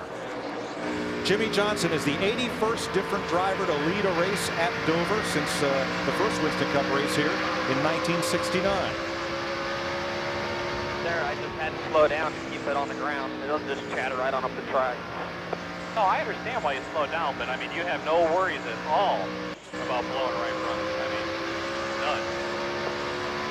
I might lie to you, but I'm not lying to you right now. How's that? That's what I always told my crew chief. Lie to me, because that truth is killing me. But Darrell, what Chad Knaus, his crew chief, is trying to tell him there, and that's one thing that we always focused on here at Dover, is the right front tire. I mean, you run around here in 25 or 26 seconds. The right front tire is loaded about 2/3 of that lap. This is Chad Knaus, Jimmie Johnson's crew chief right here. And if you can keep the car a little bit free, just a little bit, not loose, free, it takes the pressure off that right front tire. It's not building all that heat. So that's one good thing about keeping a car free here, or neutral. And see, a rookie is not sure. Now, a veteran driver, he knows how far he's turning that steering wheel left. And if you're cranking that steering wheel around to the left pretty far, and you're coming up off that corner with that right front all bowed up under the car, that's when you might have a problem. Veterans know how far to turn that wheel.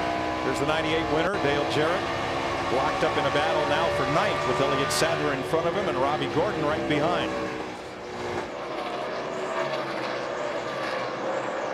You know, this is an impressive run for Robbie Gordon in that 31 car. I mean, he's only been here to Dover one time, and I mean, he's been right up here, right on verge of top 10 the entire race. He ran good last week. I thought he had a great run at Charlotte last week. I mean, for a guy that just come from Indianapolis, and I think he finished 16th last week, and he ran in the top 10 there for a while. Right. Pretty good run last week. And I think that's one thing I semi-question about what Richard Childress is doing, because it's almost like the 31 team, Robbie Gordon, his crew chief Gil Martin, that team just starting to come together. Now they're all going to go away and go over to Kevin Harvick. I think the 29 team needed a change. I'm just not sure it needed to be from the 31 team. Sometimes an owner, you know, pressure builds. Got 3 teams, neither one of them doing all that great. Pressure builds. Everybody's saying you got to do something, you got to do something, when maybe he should have waited just a teeny bit longer. It's always, like I said, it's hard to sit on that hot stove and sweat ice water. Jarrett moves to 9th, Gordon to 10th. Elliott Sadler has now been kicked back to 11th. 27 cars on the lead lap. Jimmie Johnson is leading. His mentor and car owner with Rick Hendrick, Jeff Gordon, right here is in 2nd place. Steve Burns. Well, Mike, let's check in with his crew chief, Robbie Loomis. Robbie, how does Jeff Gordon like that race car right now? He's liked the rebuilt Chevrolet pretty well. This last run right here, the set of tires are a little bit tight right now. We'll see where it goes. It seems like a long run is a real good drive off of the car. Let's go to Nick Berger. Early on in this race, Dale Earnhardt Jr. drifted almost all the way back to the tail end. Right now, he's running 8th. Tony Eury Sr. What have you done to the car to make it so much better? Well, when the race started, he said the rear wheels actually felt like they jumped off the race. The car was real loose. He can't get control. There's no way he can run all day. We went drastic on it. Moved the track bar half the man, took rubber out, changed all the weight in the tires, and put light in it. That was back when we let the two cars down a little bit too tight, so then started to try to free it up a little bit. Plus, we had a good pit stop for a change. Last week, our guys were playing the top place. They did a good job today. Past 4 cars on the street over here, I think we had a race. Now watch Earnhardt Jr. He's got the same car that he won here last fall. Right now his position matches his car number, Dick. Harry Gant would be proud of Matt Kenseth. Gant won here 3 times, always in September. And look at the line that Kenseth has been running at the south end of the track. Actually, there he was down about half a lane, but he's been right up near the Dover on the wall. They are not up there quite in the Harry Gant move. No. Groove yet, because you can still see some gray between the wall and the groove. When they get it right, they'll be right up against that Dover center. Gant also won the spring race once, but he was Mr. September. He'd have probably won a whole lot more, but his old car was always duping on him. Now Matt Kenseth qualified on the pole, was fast in pre-qualifying practice, set on the pole, but the team decided to change engines. He's come from the back before this year, trying to do it again. You know, we interviewed Robbie Loomis talking about the 24 car, and you heard Steve Burns back in our pre-race show, beginning of the race, talk about how many laps he led here back in the spring. A year ago, 381. One reason he likes this car also, this is the same car that he did that with, and it's picking right up where it left off a year ago.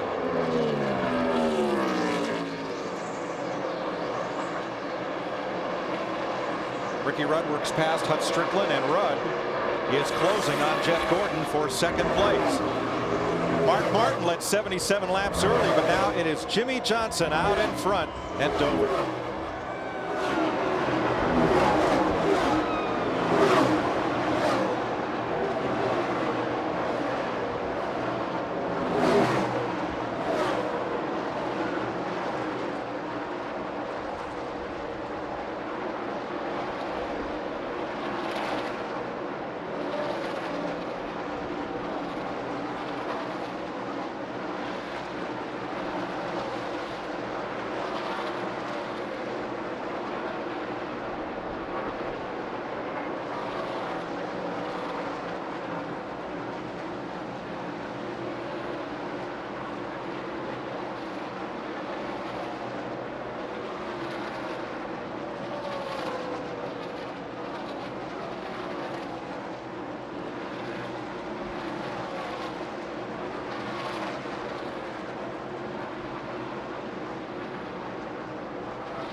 Welcome back to the MBNA Platinum 400. 19 laps to halfway. Jimmy Johnson leading his Hendrick Motorsports teammate, the defending Winston Cup champion Jeff Gordon, who's looking for his first win of the year, while his rookie protege has already won. Ninth place, Dale Jarrett and Bobby Gordon have caught up to Earnhardt. Having a pretty good go over here. 88 and 8 is. It's going to be 888 here in a minute. Dale Earnhardt Jr. in the 8 car. He's running that high side. Gets just a little better bite up on the straightaway, off the corner, up on that high side. Just get a lot better run down to the straightaway. You don't have to deal with that big transition from the banking up onto the straightaway. Here in Michigan, Darrell, are the tracks that come to mind where the high groove can be faster than the short way around. It really can. And again, it's because it lines you up so much better with the straightaway. You're up there high, you get a good look at the straightaway, and you're back in the throttle a lot quicker coming off. Looks ugly in the middle of the corner because the guy will drive all the way up beside of you, but boy, coming off, that's where it pays off. And they don't put that finish line in the middle of the corner. No. So.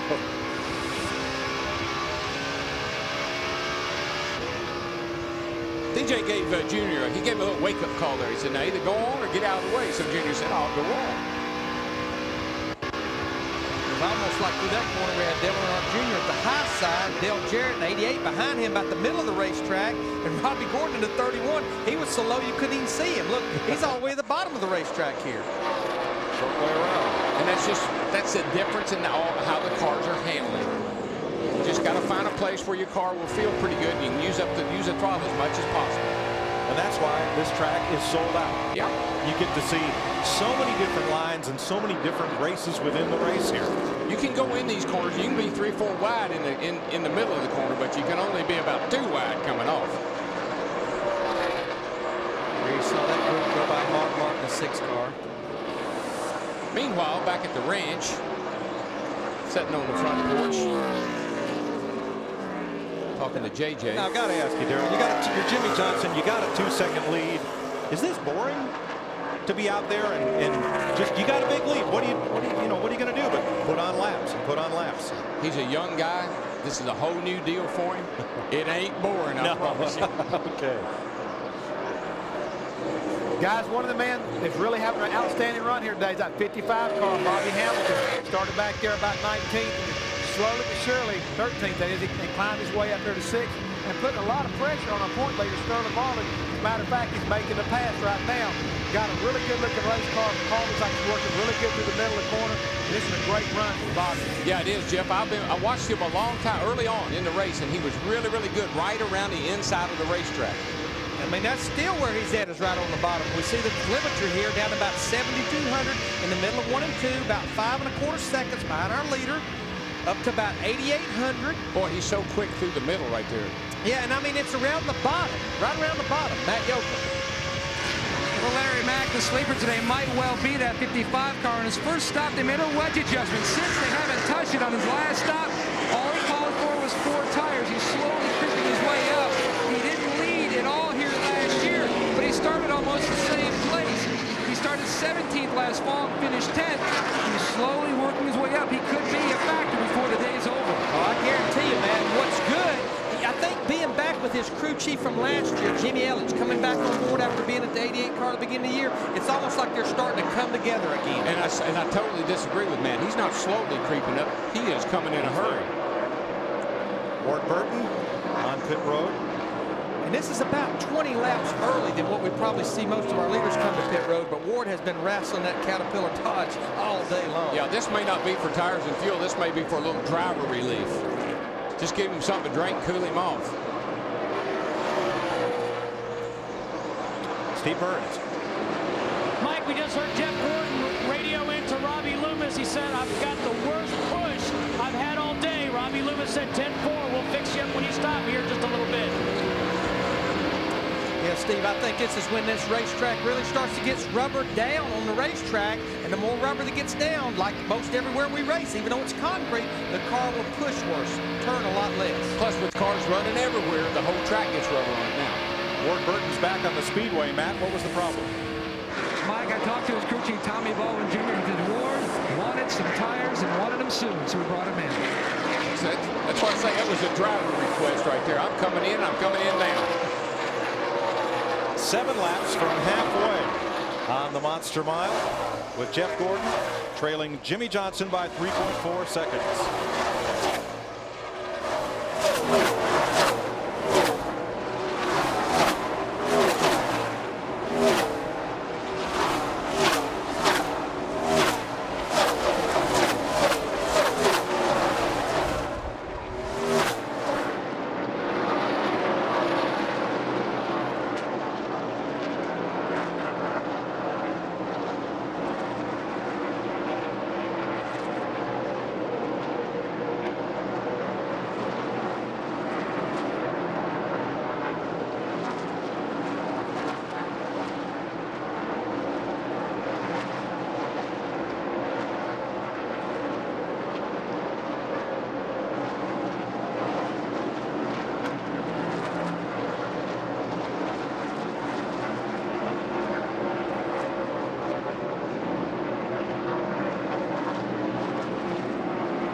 laps to halfway. Jimmy Johnson now leading by 3.8 seconds. One of our Fast 5 qualifiers having a problem. Kurt Busch got down a right front tire and has made a pit stop just a little bit early for scheduled stops. Yeah, but it felt right. It's a pretty good time to make one, Larry, because it's not that much early, maybe 10 laps or so, and he did have a right front down. No, I mean, we're within about a 10 to 15 lap window when all the leaders are going to be on pit road. The downside, should the caution come out before all the leaders come, then you're going to be sitting there 2 laps down. So it's 2 Chevys and then the Ford of Ricky Rudd, who actually took the green flag in the pole position. Bobby Hamilton has climbed up to 4th place. Let's check with Steve. Hey, Mike, Ricky Rudd riding in that 3rd position. He just radioed in and told his crew he's going to try to get around Jeff Gordon before the pit stop because he's pitting just in front of the 24 car on pit road and wants an easier shot into his pits. I mean, Steve, Darrell, we talk about that so much, and if you can coordinate that on a green flag stop, it's beneficial for both race teams. Yeah, we got a car slow down here in the middle of 1 and 2. That's Brett Bodine. I don't think he's going to get down out of the way. And here's the best battle on the racetrack, Darrell. Casey Atwood just worked his way past Robbie Gordon, and Mike Skinner has caught that bunch as well. Brett Bodine, I think he may have had a tire go down. I couldn't tell. He took off up the track as if something like a tire. These long green flag runs, if you're going to have some tire problems, they're going to start showing up. Mark Martin led 77 laps early, but you see the damage as he got collected up in a crash between Ryan Newman and Steve Parton. That was a pretty car about 100 laps ago. That thing's ugly now. And he looked like he was definitely on track to win 2 in a row, no doubt.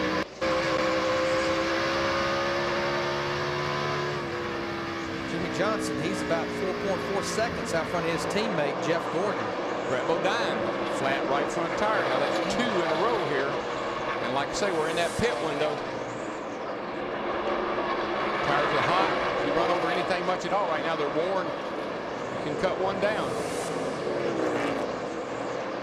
And Kyle Petty backing up. He's now dropped out of the top 10. You know, Jeff, we always do it. I know Darrell rolls his eyes back in his head. He don't want to hear nothing about it because we're just about 4 laps past halfway. But all the leaders were on pit road at lap 126. If we can run the minimum of that fuel window, which is 85 laps, that means somewhere around 211 we have to be in. At 211, that's going to be tough to make it on one more stop. We have to run 95 laps and 94 laps. So this would be the run. I want to stretch it as far as I probably can, but I don't want to run out of fuel. Yeah, and the one thing, Larry, that bothers me about that is these cars everybody seems to have a really low gear. They're really working the motors hard, turn them 9,000 RPM. That burns a lot of fuel. Darrell, you're exactly right. This year at Dover, I think the guys are running more gear than ever before, and that's definitely going to affect your fuel mileage. And again, the other thing is NASCAR has really gotten real strict on the fuel cell side, which again, you keep talking about the best way to go farther on fuel is have more than anybody else, and that's also a factor this year. So I really look for these guys to come to pit road and have to make another stop before the end of this race. So it's going to make it real interesting who gets the best breaks as far as getting as far as you can, getting on and off pit road. It's going to become a strategy and pit crew before the end of the day. It makes this a difficult time of the race for drivers and spotters because some of the cars that were slower earlier in the race suddenly have new tires and they come firing out of the pits like Superman, and they're fast. Yeah, and you got new tires on. You're coming down the back straightaway, and some guy decides he's going to pit right up the middle of 3 and 4. You're closing in about 25 mile an hour faster. You run into the back there. Now, Kyle Petty, the 45 car, been running in the top 10 here. He's on pit road. He's one of the first leaders to come to pit road. Yeah, he was backing up, Larry. He needed to come to pit road. Matt. Well, DW, I spoke with his crew chief, Stephen Lane. He told me he would like to have kept Kyle out there to about lap 220, but he just felt like he couldn't because they were starting to lose too much time as Kyle slowly creeps into his pit. Stephen Lane told me they were going to make an air pressure adjustment, try to open up the stagger a little bit, half a pound in the right rear to try to help fix Kyle's tight in the middle. As the guys come around to the left side of the car, remember we told you the last time Kyle Petty went to Victory Lane and Winston Cup competition, it was right here in Dover, and he is good to go. His Petty teammate John Andretti in and out as Mike Skinner is having a strong run here today, and Robbie Gordon duked it out. Yeah, I mean, Mike Skinner picking up that new crew chief last week, Chris Carrier. Now, Scott Eggleston, who was his crew chief, still on board as a team manager. But I just think Mike and Chris Carrier will come together and gel because they worked with each other on Andy Petrie's Busch car before. And I got to tell you something about Robbie Gordon. I do believe this is going to play out in the end. He stays with this team long enough. They get a handle on Robbie Gordon, get control of his emotions. He can drive a race car. We all know that. I think if they get him in the right environment, he could be somebody to deal with before the year's over. I think he's the closest thing we have to Tim Richmond in Winston Cup racing today. I mean, I love Robbie. He's a good guy. He just needs to get control of his See, Mike Skinner, he's waving his hand. He's wiggling the car. He's out of fuel right here on the backstretch. He was waving his hand, trying to tell these guys, hey, I need to get to pit road.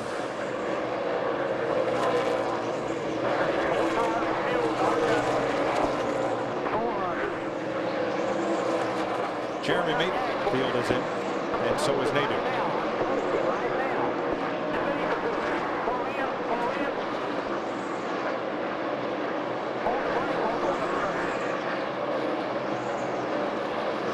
Green flag pit stop. Told him he was coasting. He was out of fuel. The motor was not running. And Larry, just like you said, I think these guys are trying to work that pit strategy, get into that window, but that's what can bite you right there.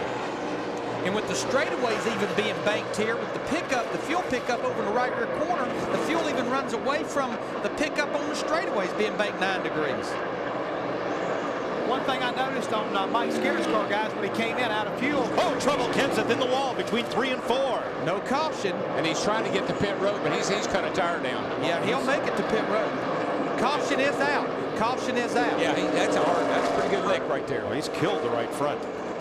And it's another right front, I believe. I tell you something. Yeah, you got a lot of damage, bud. Bobby Labonte in the 18 car, he got his lap back, but what a tough break for people like Mike Skinner, Kyle Petty in particular, that already made their green flag stop. And this is what you hope for when you're staying out there that other lap or two. Get that caution at somebody else's expense. But I'm worried. That's the third right front I've seen in the last 10 or so laps go down. And our number 2 point man, Matt Kenseth, has gone to the garage. Tough day for Roush Racing. Mark Martin swept up in somebody else's crash, and look what happens to Matt Kenseth here. Going into turn 3. I mean, he was in there. That was a hard lick. When you hit the wall here, you hit it a ton. Just about the time he was going to turn into the corner, right front tire went down, and into the wall he goes. From Elliott Sadler. There he goes. Bam, right there. When you blow a right front tire, baby, that hurts. You turn the wheel all you want, it's going to go straight. Picks up speed. Leaders are to pit road.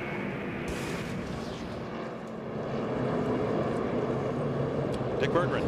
Sterling Martin started this race in 27th position. He has worked his way all the way up to 5th prior to this round of pit stops. They're going to take a round to the left rear, and that's all they're going to do to this race car. And let's go to Matt. Leader and rookie Jimmy Johnson, who took over the lead on lap 145. He said the car began to get a little loose on lap 153. But they're not going to make any chassis adjustments as the jack man and 7th grade school teacher Chris Sanderson drops the jack to Steve Burns. Well, Jeff Gordon did get a chassis adjustment, Matt. It took 4 tires, 1 round in the right rear. He said he picked up a very bad push. The track has gotten extremely tight.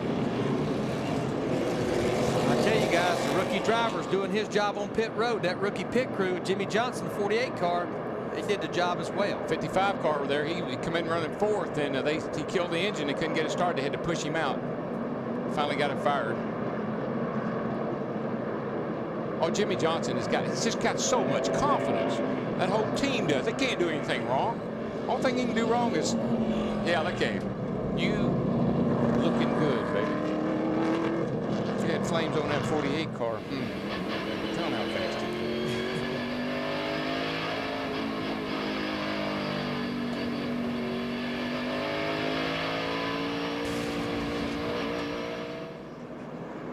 goes. See a little celebration here.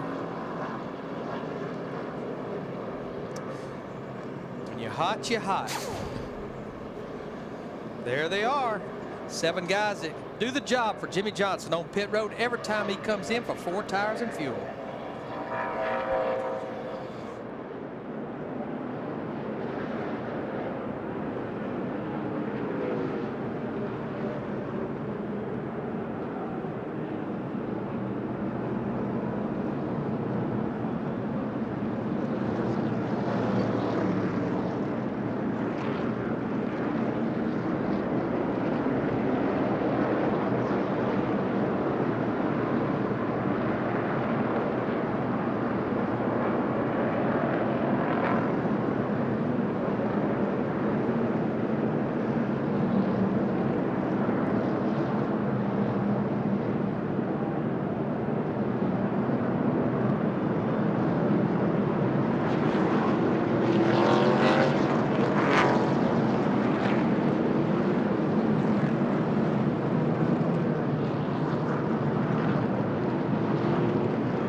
Matt Kenseth came into Dover on the verge of perhaps becoming only the 61st driver to ever lead the Winston Cup point standings.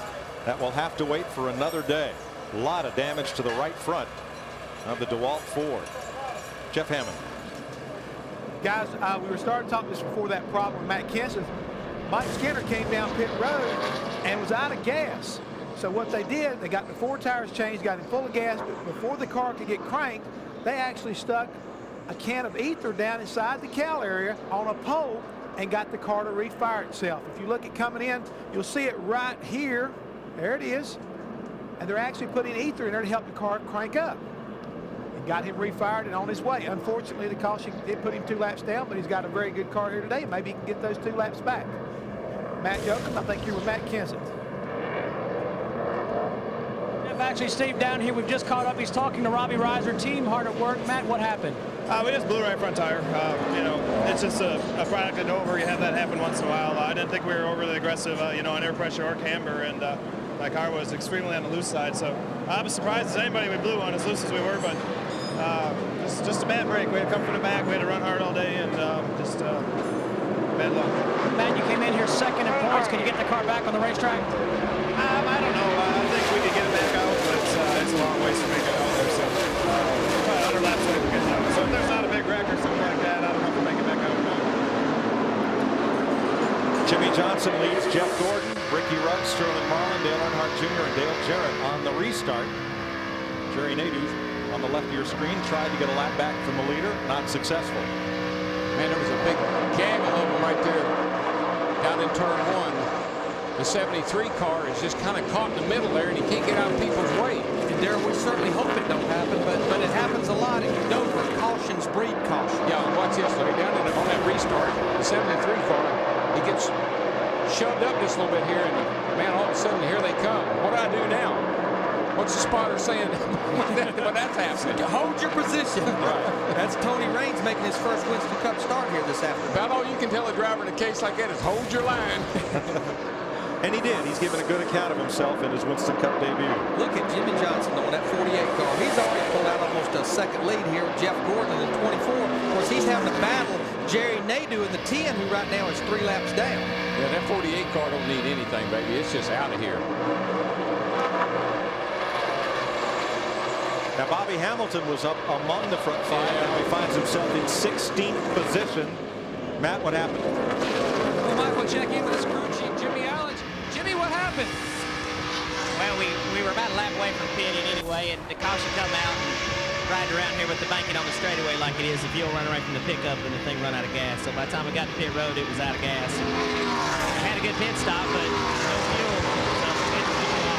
So we got a really good car, and I want to thank all the guys in the motor shop that really stepped up and worked really hard to give us a good piece this weekend. Bobby's doing a good job. Pit crew's doing good. If we just keep it full of gas and don't make any more dumb mistakes, we'll get back up there. He was 10th here last fall. Bobby Hamilton Sr. was his best finish here, Mike, with a second back in 1995, the fall race. And the most disgusting feeling for a crew chief is to have something like that happen, because you know what? He just beat himself.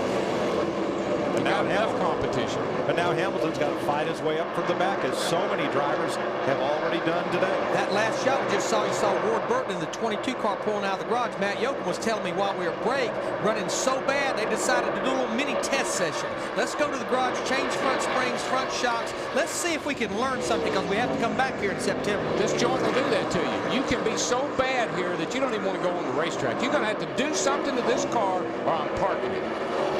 Let's add that Dick Trickle's car has gone to the garage, joining Joe Nemechek, while Steve Hart, who was involved in that lap 124 crash with Ryan Newman, has repaired his Chevrolet, and he's back out on the track.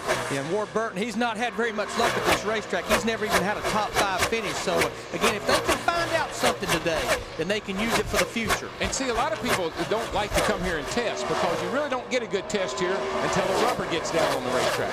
If you're here by yourself, all you do is wear out a tire. Today, race conditions, great time to try things. 2 seconds. That's the margin from Jimmy Johnson to Jeff Gordon, then Ricky Rudd, Sterling Marlin, and in 5th, Dale Jarrett.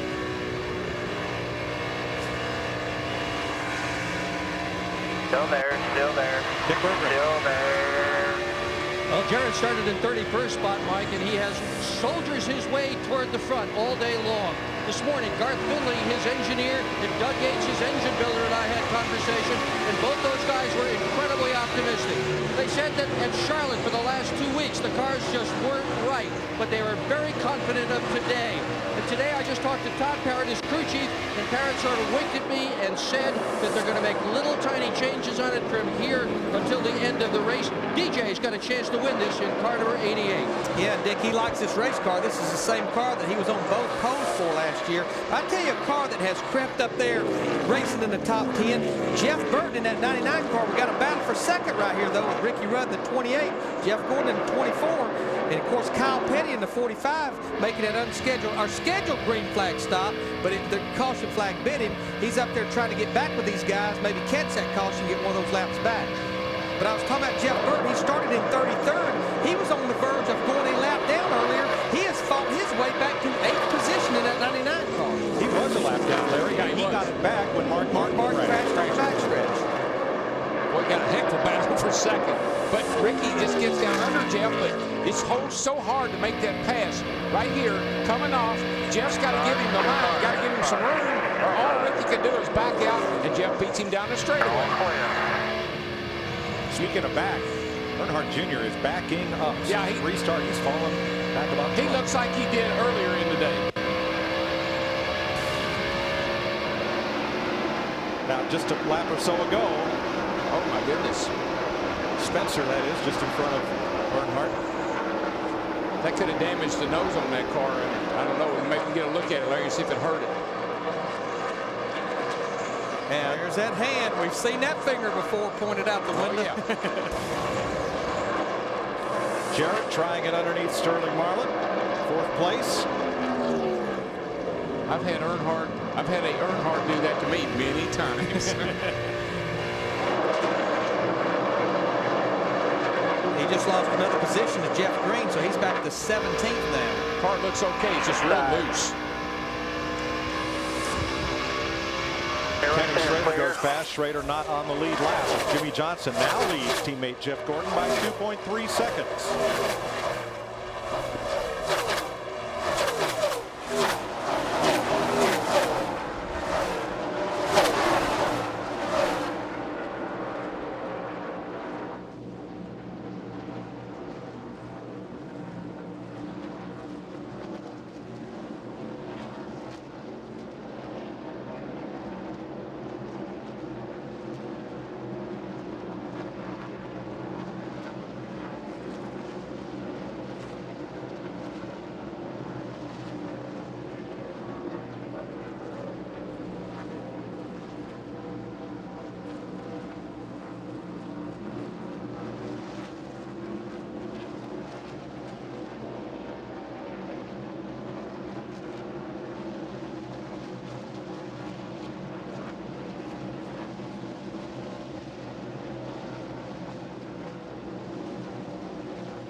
I thought we had the best seat in the house. This is on the back straightaway, the Dover Downs Hotel and Convention Center.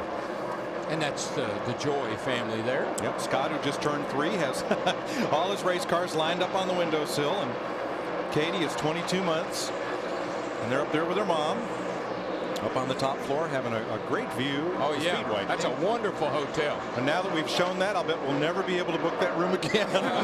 What a beautiful facility, though. I mean, we did our trackside show on Speed Channel on Friday night there. It's just awesome. Reminds you of a big hotel in Las Vegas. Watch this race right here, guys. That 24 and that 28 are just wearing each other out. Ricky has got down under Jeff a dozen times, but he can't close the deal. And it looks to me like Ricky's going to get a little irritated here in a minute. Of course, Kyle Petty in the 45 car we talked just a few minutes ago, he's 2 laps down because of that green flag stop. And I believe he's actually faster than these guys, but he don't know which way to go behind them. Now watch right here. Right there. That's what Ricky's been trying to do, is slide up in front of Jeff. And, you know, I'm surprised that Jeff didn't give him that line, let him go on, because Ricky seems to be a little quicker. All right, now make a note. As Rudd completes the pass, he is 3.5 seconds behind Jimmy Johnson. Let's see if he can close in on the race leader. Of course, Kurt Busch right there in 97 car, another car that made a green flag stop before that caution. He's up there 2 laps down. We'll look at the Fox tracks now. We'll watch the interval to our leader, Jimmy Johnson. This is on Ricky Rudd. There he sits about 3.8 seconds, and he's closing now that he's finally don't have to race Jeff Gordon now. I mean, he's taking a big chunk out of Jimmy Johnson's lead right here. And that may be why Jeff Gordon was racing Ricky so hard. He knows he's fast. He's going to go up there and pass his car. Our boys in the pits tell me that Mark Martin, he was just on pit road. Finally, that thing started losing water pressure. I mean, you just knew it was probably only a matter of time for that much damage to the front end. 4th place, Sterling Marlin, Dale Jarrett. There's Jarrett on the bottom of Marlin. And they've caught Gordon. See that he got that big run off of turn 2 over there on the outside. Around him he goes. Sterling's car just keeps getting better and better and better.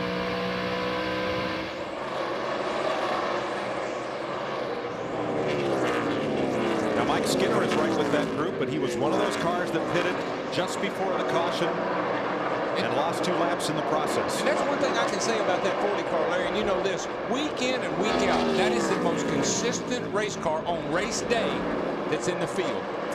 You don't burn them up on qualifying day, only 1 top 10 start all year long. But I think I saw them struggle here more than anything that they have all year long this week practicing on. But they fixed it. Yes, they have. Whoa, whoa now, baby. Whoa now, baby. Back there, clear, no pressure. That's what happens when you run that high line. Every now and then you miss it. She goes up there and she don't stop. Same song, second verse.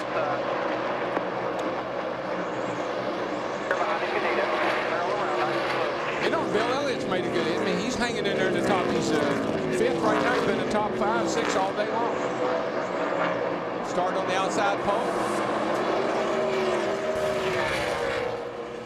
Now, was there contact here? No. Sterling just drove it in there, got the back end hung out a little bit, had to chase it up the track. Good job of saving it. That's what you call loose end. Yes. And I don't have to tell you which end either.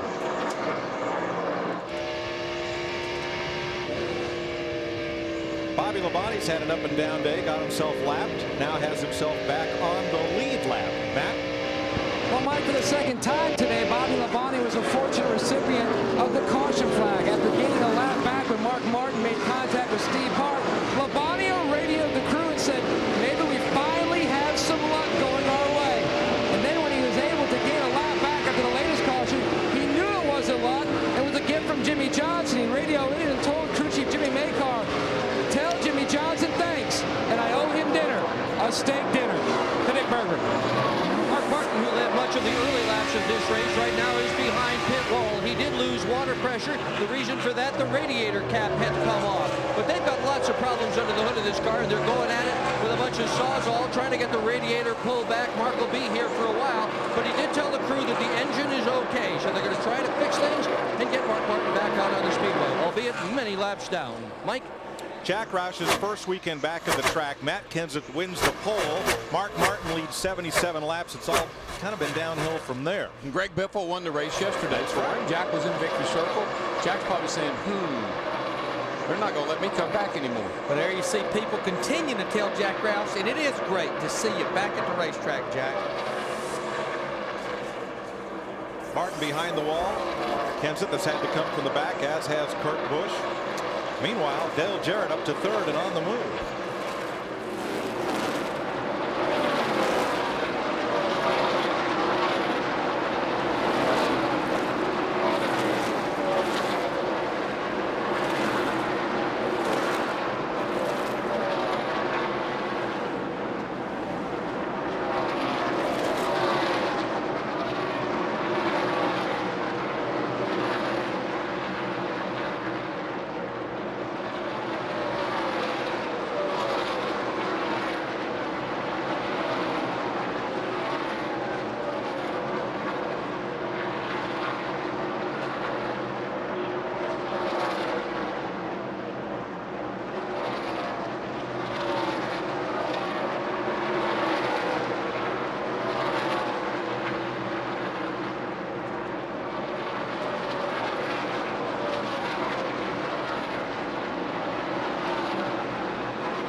that panel at the top of your screen.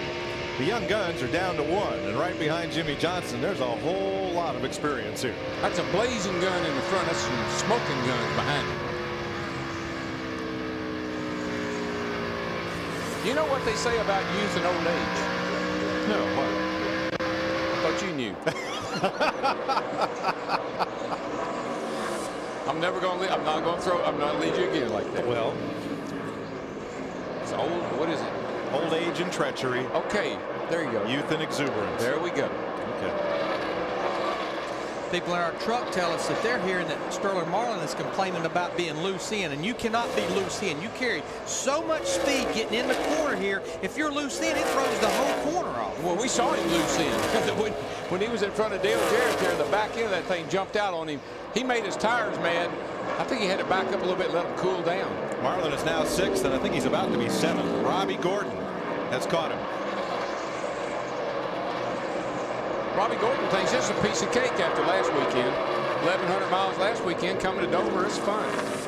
Now, you saw Scott a little bit ago. Had to have Robbie Gordon. Dad, we don't have Robbie Gordon. Tell me why a $4 die-cast car has to cost $14 at the racetrack. We don't have time for me to tell you why, but it's because there's a lot of people that cost. Well, he now has Robbie Gordon. He not only has Robbie Gordon, but he has Casey Atwood in that 7 car. I know I've talked about this the last few weeks, but Tony Furr moving over to this race car about a month ago from the 25 car where Jerry Nadeau was. I just think it's given Casey Atwood that confidence that he lost at the end of the year when Ray Evernham moved him to this 7 car. Casey Atwood can drive a race car. We saw that at the end of last year. And all he needs to be is in the right environment with the right kind of leadership. Ray's there for him. I think Casey's feeling really good about himself and that team right now. And he won a Busch race here a couple of years ago. And then you have an experienced crew chief with a young driver. Jeff Burton in that 99 car, you want to talk about some experience. He's had pretty much an up and down day, as we talked about. Went a lap down earlier, got it back when his teammate wrecked on the backstretch, Mark Martin. And now he's up here battling these guys. And this, once again, is a battle for 7th position between these 3 cars. He's actually caught those guys as they race each other. It's kind of slowed them up a little bit and allowed him to close. Tony Stewart rounds out the top 10. He's 13 seconds off the lead. He's got Rusty Wallace 1 second behind him, and then Wallace's teammate Ryan Newman. Tell you what a record this guy has here. Those 6 Dover races, 2 wins, led a lap in all 6 races, average finish 3.3. That's pretty phenomenal. That's big. Mr. Newman has had, many drivers here have had an up and down day. As Bobby Hamilton closes up on Ryan Newman. That's the battle for 12th place. Yeah, Bobby's working his way back slowly. He's picked off several cars. He's up to Newman now. Yeah, Newman's been all over the place. He's been all over the map, as they say. But, all weekend. All weekend. Yeah, I mean, again, wrecked in qualifying, had to go to a backup car, was involved in the wreck with Steve Park on the backstretch. It sucked in our leader, Mark Martin. Now he's up here battling in 12th position. 4th place is about to get busy. Jeff Gordon has been caught by Bill Elliott and the lap car of Mike Skinner. I think Bill's liking his car right now, Larry. It's just been getting it looks like it's just getting better and better for him.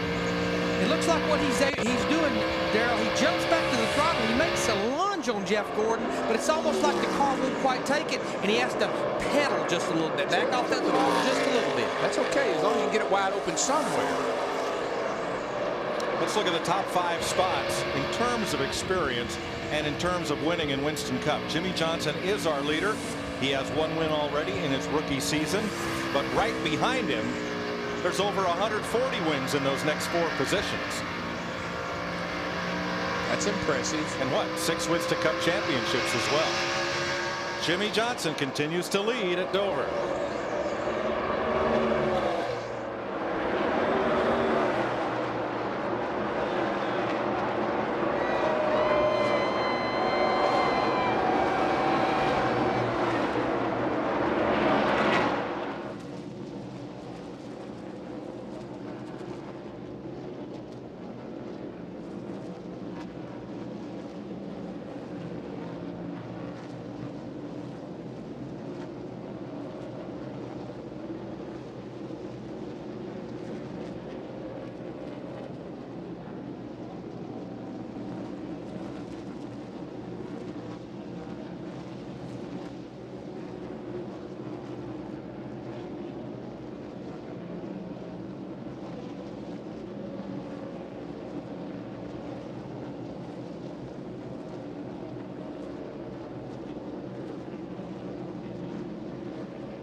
Johnson.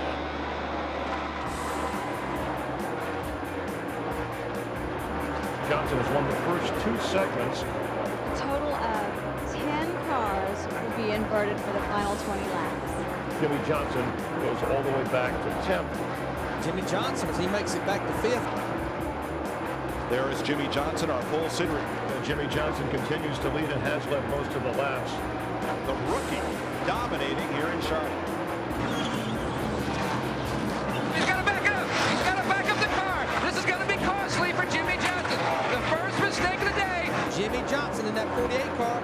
He's back in the lead. Whoa. No. Stay up there. Stay up there. Caution is out.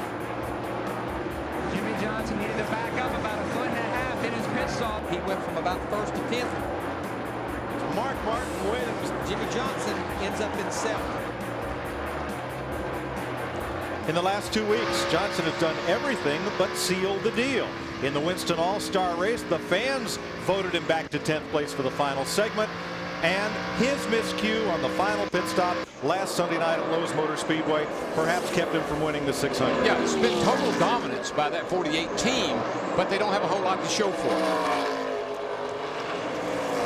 Well, Mike, while Jimmy Johnson is yarding the competition on the racetrack, he's also serving notice that although a rookie, he approaches this game of racing like a veteran.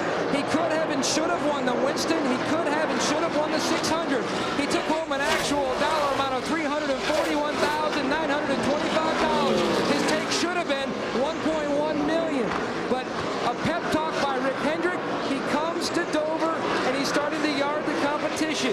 DW, you've told me many, many times, this game is so mental. A lot of other young rookie drivers would have let the last 2 weeks get to him. Doesn't appear so for Johnson. Well, he does seem to be awfully composed for a rookie, and I think he's just loving it. You know, I think there's so much good going on with him and that race team that it's hard to get down. Darrell, he's proven that momentum doesn't just come from winning. Mark Martin has momentum from winning last week. It comes also from running well enough to win. Well, and not only that, but just look at what happened there in the 600. That 23 car spun right in front of him. I mean, you know, things aren't going well. He could have plowed right into him like we saw Mark Martin do over here on the back straightaway. That car stopped, all of a sudden slid down the track and by him. It went right on by him, no problem. You know, guys, it has been a long time since we've seen both Yates cars, the 28 Ricky Rudd and Dale Jarrett 88 car, up here battling in the top 5. It's been very hit and miss all year long. Here they are running 2nd and 3rd. Steve Burns has more. And Mike with Michael McSwain. Michael, what is Ricky saying about the car and what adjustments might you make? Hey, it's, you know, need a little bit of grip or Mark's doing pretty good. Just a little bit off. Figure it out here. Nick Berger. Rudd's teammate is Dale Jarrett. Right now he is running in the 3rd position. He had a lousy qualifying lap. 31st he started this race. But NASCAR gives each team the telemetry setup that the pole winner got and what the team did as well. And when the 88 team took a look at what Jarrett had done, they discovered that he was slow coming off the 4th corner. That's the only place he was slow. So they went to work on the 4th corner, and they've got the car dialed in now so that he is fast at every corner of the racetrack. That's the game plan. He won this race in 1998. 7 of his last 11 starts here have been top 5, and they believe they're going to win the race today. Mike? They're coming on. They are 3.6 seconds behind leader Jimmy Johnson, and as you can see, just a few car lengths behind Ricky Rudd. Yeah, and Dick, the last time both the Yates cars finished in the top 5 was in September at Richmond last year. Kurt Busch had problems in qualifying, had to go to a backup car and start in the back. But he's making up laps, and it's one of the quickest cars on the racetrack. He's made up 1 of the 3 laps he was down. Yeah, you know, if things fall his way, a caution here and a caution there. I mean, this thing is far from over with a car that fast. Don't count him out.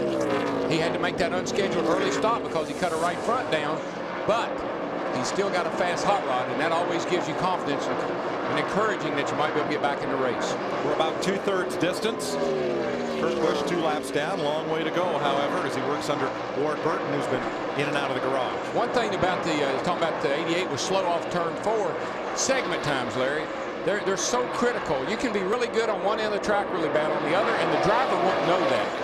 And you can get those segment times from the crew chief, and whoever's clocking them for you, sometimes you can really help your race car. Yeah, I mean, it almost looked like one of Dale Jarrett's strong points on that last lap right there as he went by his teammate Ricky Rudd was off turn 4. Yeah, you can look slow down a straightaway, but if you go back and clock turn 4, that may be the reason you were slow on the front stretch. You didn't carry any speed through turn 4. And see, sometimes a driver's not aware of that. He doesn't realize, man, you were good in 1 and 2, and you're good in 3, but you're really bad in 4. And you say, well, I didn't know that. And so you point that out, you work on the car, the driver picks it up.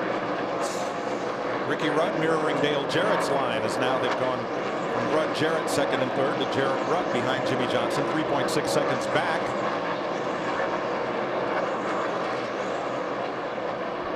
Behind them, Bill Elliott in fourth, Jeff Gordon in fifth, Casey Atwood closing in on Gordon from sixth, Sterling Marlin and Robbie Gordon battling for seventh, Jeff Burton, Rusty Wallace the top 10. Those two cars, the 28 and 88, they seem to me like when they work together, when they communicate as a team, two-car team, they get good results.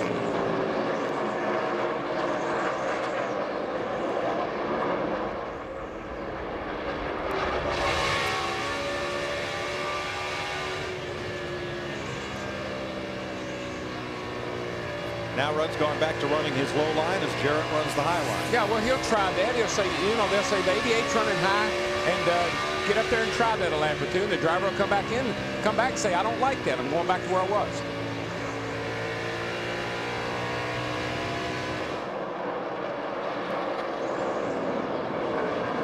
Down in the pit, you know, they'll clock a car, and if he's running a different line, they'll tell you to try it. You try a lap or two, don't like it, you go back to what you had. Darrell, the important thing is they're gaining. They have cut Jimmy Johnson's lead now down to 2.6 seconds. So they're closing in. Jimmy Johnson is trying to become only the 7th driver in NASCAR history to win twice within his first 16 starts as a rookie.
The leaders are pitting under caution. Jeff Green has crashed at turn 3. Matt? And Mike, Jimmy Johnson comes in. They're going to make a chassis adjustment. Jimmy was saying the car was just a little too tight on that last run. Big Jim Powler's going to pack that fuel cell full of fuel to Steve Burns. 4 tires for Ricky Rudd. No adjustments for the 28. The 24 of Jeff Gordon finally getting service. He took a spring rubber out of the left rear. He's gone. Jeff Green appeared to cut down a right front tire going into turn 3 to bring out this caution. Dale Jarrett in 88 group, they win the battle off pit road. Now that a lot of cars are lapped down, Dale Jarrett's pitting way back up pit road. He had an opening in front of him. And we'll watch right here. This is coming down the backstretch at you, Darrell. Oh yeah, going into the third turn, you see the tires all coming apart. It's just flying all the pieces right there. And of course the driver can do nothing. The thing is just, it's pulling him right into the fence. Pretty good little shot he took going in there. Doesn't look that, boy, I tell you, the leader's lucky he got by. Woo. Jimmy Johnson comes scooting by. There he goes. Whoa, Steve Grissom. Grissom was just made it by in the 44 in tow. Dick Berggren. Dale Jarrett's crew did virtually nothing to that car except crack off an incredibly fast pit stop with it, Mike. They just took a half a round out of the left rear tire. That's sort of like sneezing in the engine. Almost no change at all. Jarrett delighted with the performance of his car. Like I've said to you all day long, DJ has a race car that can win this event today. The 1998 winner. And his crew gets to do a little celebrating after that stop. You know when it's good. It feels good. So we're under caution for the 5th time today. Rather, yes, 5th time today for Jeff Green's crash.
Welcome back to FX's coverage of the MBNA Platinum 400. We're closing in on 3/4 distance. 5 laps to now is 300 laps.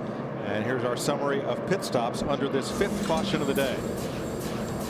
There you see Dale Jarrett, Ricky Rudd, both the Yates cars having good road time, which is the entrance to pit road to the exit, including the pit stop. Both of them in the 14s. See Jeff Gordon, a little bit of a slow stop. Jimmy Johnson about 2 seconds off those Yates cars as well. Got a few cars coming in to top off on fuel. Lead lap cars doing it include Earnhardt Jr. I was going to ask Jeff, Jeff, there's 104 miles to go. What would DW be doing right now? I don't know about you, big guy, but if you ain't listening to me coming on pit road getting you some gas, man, you're going to have a word of prayer after this race. That's right. We're going to stretch her out, baby. You got to stretch her out. And the guys who are in the back of the pack, don't be surprised to see them come down pit road and kind of put a little twist into this thing. Steve Burns is with Jeff Green. And Jeff Green just out of the care center. Jeff, you all right? Tell us what happened. Yeah, I'm okay. Just blew right front tire getting into 3 there. Just that set of tires for some reason was a lot tighter, and I just wore it out. I thought I felt it in 1 and 2 here, and dummy me got back on it and went down this back straightaway, you know, wide open. Back got to stop, but it still hit pretty hard. Well, hopefully we get it, you know, I don't know if we can gain anything but get back out. It just had a decent day going, but not what we wanted. All right, thanks, Jeff. Glad you're okay. About to go green. Trying to get back on the lead lap is Mike Skinner, who's actually Skinner there is 2 laps down, trying to get one back from the race leader, who is Dale Jarrett. Saw Dale Jarrett bring him to 45 miles an hour, 120 miles an hour, but at the start-finish line, up to 140 miles an hour going off into turn 1. What do you think, guys? We haven't done it all day. Turn that surround sound up and crank it up.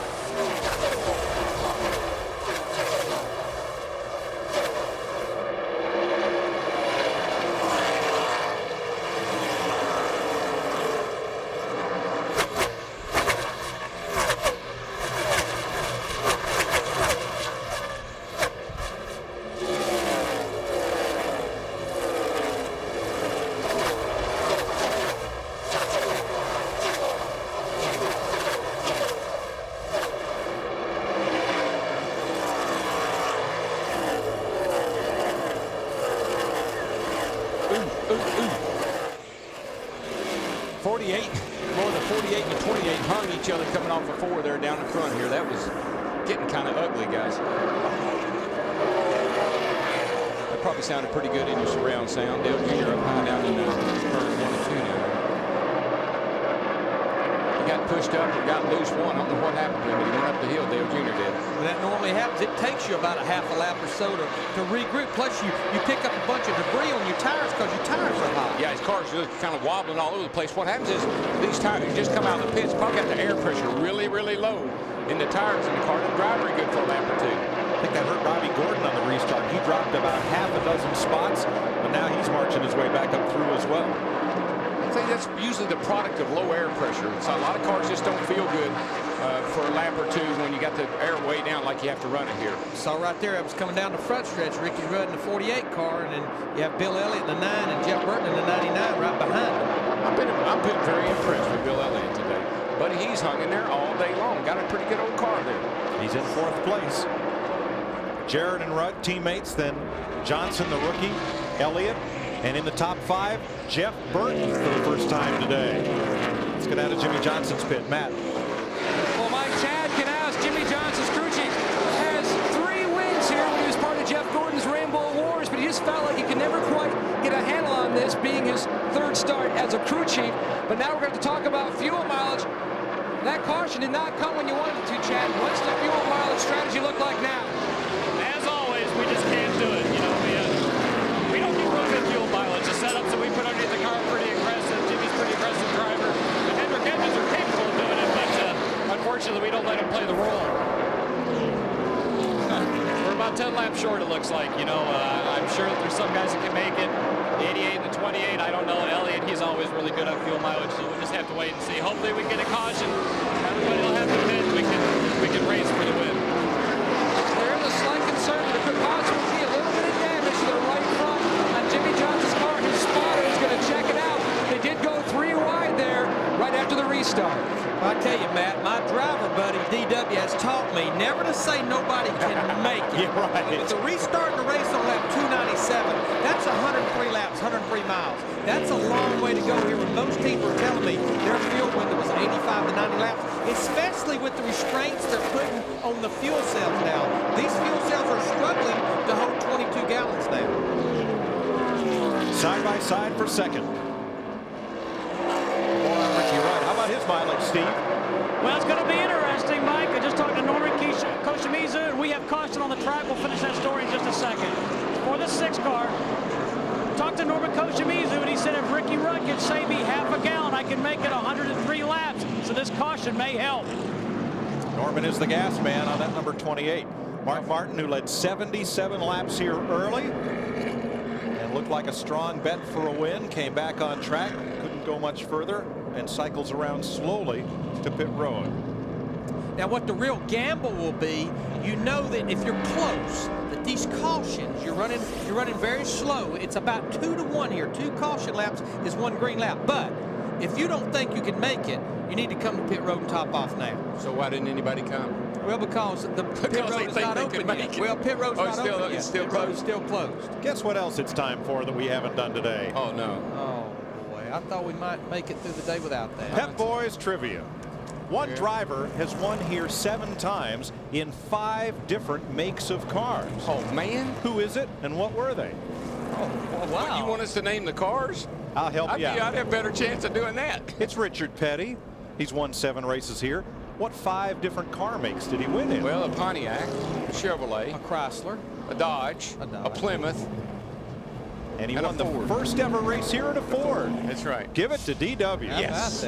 Well, I mean, you only got so many cars, but there are a lot of drivers. You know, though, I'm bringing him the book. If you'd gotten to Looking all that Imperial stuff up. If you'd gotten to Imperial and Cadillac, I'd have to have a word with you. All right, here it is right here. Who will come to pit road, who won't? Do you remember that Dodge Magnum? Oh, yes. My goodness. And not like fun Dale either. Jarrett in 88, Jimmy Johnson in 48. They're going to come to pit road. Looks like everybody pretty much is going to come with them. 28 stayed out. 28 staying out. 28 did stay out. Well, this will make life interesting. Now, like you said, Larry, if the only reason you'd stay out is if you think you can make it. Especially interesting is the fuel strategy and tire strategy on Dale Jarrett's car. They certainly wanted to come in. They didn't think they had enough fuel to go all the way. They took 4 tires, which will cost them track position. They did discuss taking none. To Matt. Well, then Jimmy Johnson comes in. This is what he needed. He needed this fuel stop. Big Jim Pollard's going to pack that fuel cell through with fuel, and he's down and away to Steve Burns. Jeff Gordon just got 4 tires. Don't think they made any chassis adjustments, Matt. Now, we heard Ricky Rudd talking to Michael Fatback McSwain. McSwain said, we can make it on gas. Let's stay out. You know what track position means here. So he elected not to come to pit road. There are 19 cars on the lead lap. Ryan Newman also stayed out, and I believe Elliott Sadler stayed out. So life will be interesting here on this restart. You really could, and that's the way. If you can win the race by staying out, stay out. Even if it is a gamble, I'd rather be out there on the track. And if I'm real close, I want to see a few more caution laps before we do go back racing. Good chance of that.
On the restart, the 3 cars that stayed out, Rudd, Newman, and Sadler, will lead Elliott, Jeff Burton, Atwood, Robbie Gordon, and Ricky Craven down for the green flag. Hey, Jeff, fuel mileage. What was it I always asked you when I leave the pit about getting it full? No, Darrell, I didn't get it full. I only got 2 cans in it, buddy. you know, you can get it in some. We're coming to the green. 89 laps to go when they get the green flag. This could be the stretch run to the finish. The drivers who did not stop. Will that be the winning strategy, or will those 4 fresh tires and fuel pay off? Let's see. There's that 97 car. He's up there trying to get that other lap back. He's already made one back up after making that green flag stop. And we know he's got a fast enough car to do it. He didn't get a very good restart, though. He's going to fall back to the 3rd position on the racetrack.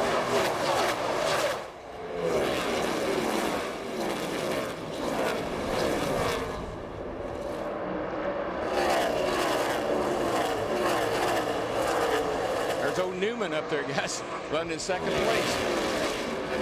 After the way his day started, getting tangled up with Steve Park. Wouldn't it give you a plug nickel for even finishing the race? And that's in a backup car. Next week, split doubleheader, Busch Racing from Nashville. Saturday, Winston Cup Racing from Pocono on Sunday. We'll be there. It's not an oval, it's not a road course. What is it, Darrell? It's a roval. It's a little It's the tri-cornered hat at Winston Cup Racing. Now here is Busch working his way underneath Newman. This is not for position. The 97 of Kurt Busch is 1 lap down. Now he's going to try to run down Ricky Rudd and get that lap back. And guess what? Ricky Rudd will not put, he won't put up a fight. He'll let him go. Oh, baby. Oh, baby. A little nudge. Now Nadeau's his laps down as Jimmy Johnson worked underneath the 10 car. That's a cool pass. That was a cool pass. And remember, Dale Jarrett and Jimmy Johnson in the 48, the reason they're back there, they elected to take 4 tires under that last caution. They're sitting back there 9th and 10th right now. And he can go hard now. He's got fuel, he's got tires, he can make it to the end, so he's got to gas it up and go. But he has a lot of cars in front of him. Yeah, but he's a young guy, and he's going to be very impatient. In recent Winston Cup history, only 4 drivers have gotten 2 wins in their first 16 starts. Dan Gurney in 64, A.J. Foyt in 65, Davey Allison, Dale Earnhardt Jr. Watch this. Got the 88 on the outside. Little nudge right here. Oh, excuse me. Excuse me, pardon me, coming through. I have to go. Thank you. Just went around the 88. Here he comes. Now, you got to know that this guy's thinking about last week, the Winston, all those races that he should have, could have won. And today he's got a dominant car. Don't want to let this one slip away. But Darrell, he's back there. Yeah, he's fast, but he's over 5 seconds behind leader Ricky Rudd, and he's running 24.76s. But once again, we saw this yesterday in the Busch race with Greg Biffle, had older tires. Ricky Rudd, he's up there running 24.53 now. He don't have nobody to contend with. He can run his line. Just how long can Ricky do that? He got, a few laps on his tires. That'll be the difference, I think. The first of the drivers who stopped is Bill Elliott. Let's go to his pit. Mikey stopped back on lap 293 and took on 4 tires. Mike Ford playing the track position game. Yeah, most definitely. Not only that, our car at the beginning of the race was good on scuffs. We just run a few laps on our tires there. I feel like that'll play into our hand. Track position is definitely important. The first 3 or 4 cars seem to break away all day. We opted just for fuel. Well, let me tell you, the 48 car is in a hurry. He's got a fast car. We talk about closing rate. We saw him nerf the 10 and move him out of the way. Watch this pass. Got to really be careful doing this, young man. That's a battle for position right there with Casey Atwood in the 7th. He just turned Casey sideways there. And great job of saving it on Casey's part. That was 1 lap ago, and it moves Johnson up to 8th. Atwood, meanwhile, fell to 12th. Probably getting a call from the NASCAR people right now about, hey, let's watch that. It's a little too aggressive. We need to document that Matt Kenseth, after blowing that tire and hitting the wall hard, he's back out on the racetrack along with Mark Martin. So here with only 80 laps to go, we only have 2 cars out. Dick Trickle in the 71, Joe Nemechek in the 25. Meanwhile, Jeff Green in the 30. They're in the garage trying to repair their car. Ricky Rudd is going to see a mirror full of Kurt Busch pretty soon as Busch is trying to get back on the lead lap. Rudd is our race leader. He's 2.2 seconds ahead of Ryan Newman, but the car closing fast behind him is sophomore Kurt Busch. And there is the discussion. Chad Knaus, I'm sure, listening intently to the NASCAR official about Jimmy Johnson muscling his way to the front. Ricky Rudd, our leader. Ryan Newman, 2.5 seconds back.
Laps to go at Dover International Speedway. Ricky Rudd 2.8 seconds out in front of Ryan Newman.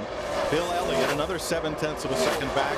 Jeff Burton, who spent most of the day a lap down, finds himself now in 4th ahead of Elliott Sadler, Robbie Gordon, Jimmy Johnson trying to fight his way back up through. He is 7th. Dale Jarrett, Ricky Craven, Sterling Marlin, the top 10. I tell you, the boy that just continues to have a great day. He's in 6th position. Robbie Gordon, that 31 car. Now he has a mirror full of Jimmy Johnson in the 48 car, but what a day for this group right here. Again, he'll have a new team, a new crew chief start next week. You're going to know basically Kevin Harvick, the 29's entire team, including crew chief Kevin Hamlin. Then look at that 48 car, just right through the center of the corner, back in the gas, and under him he goes. Larry, what I find most interesting about that spot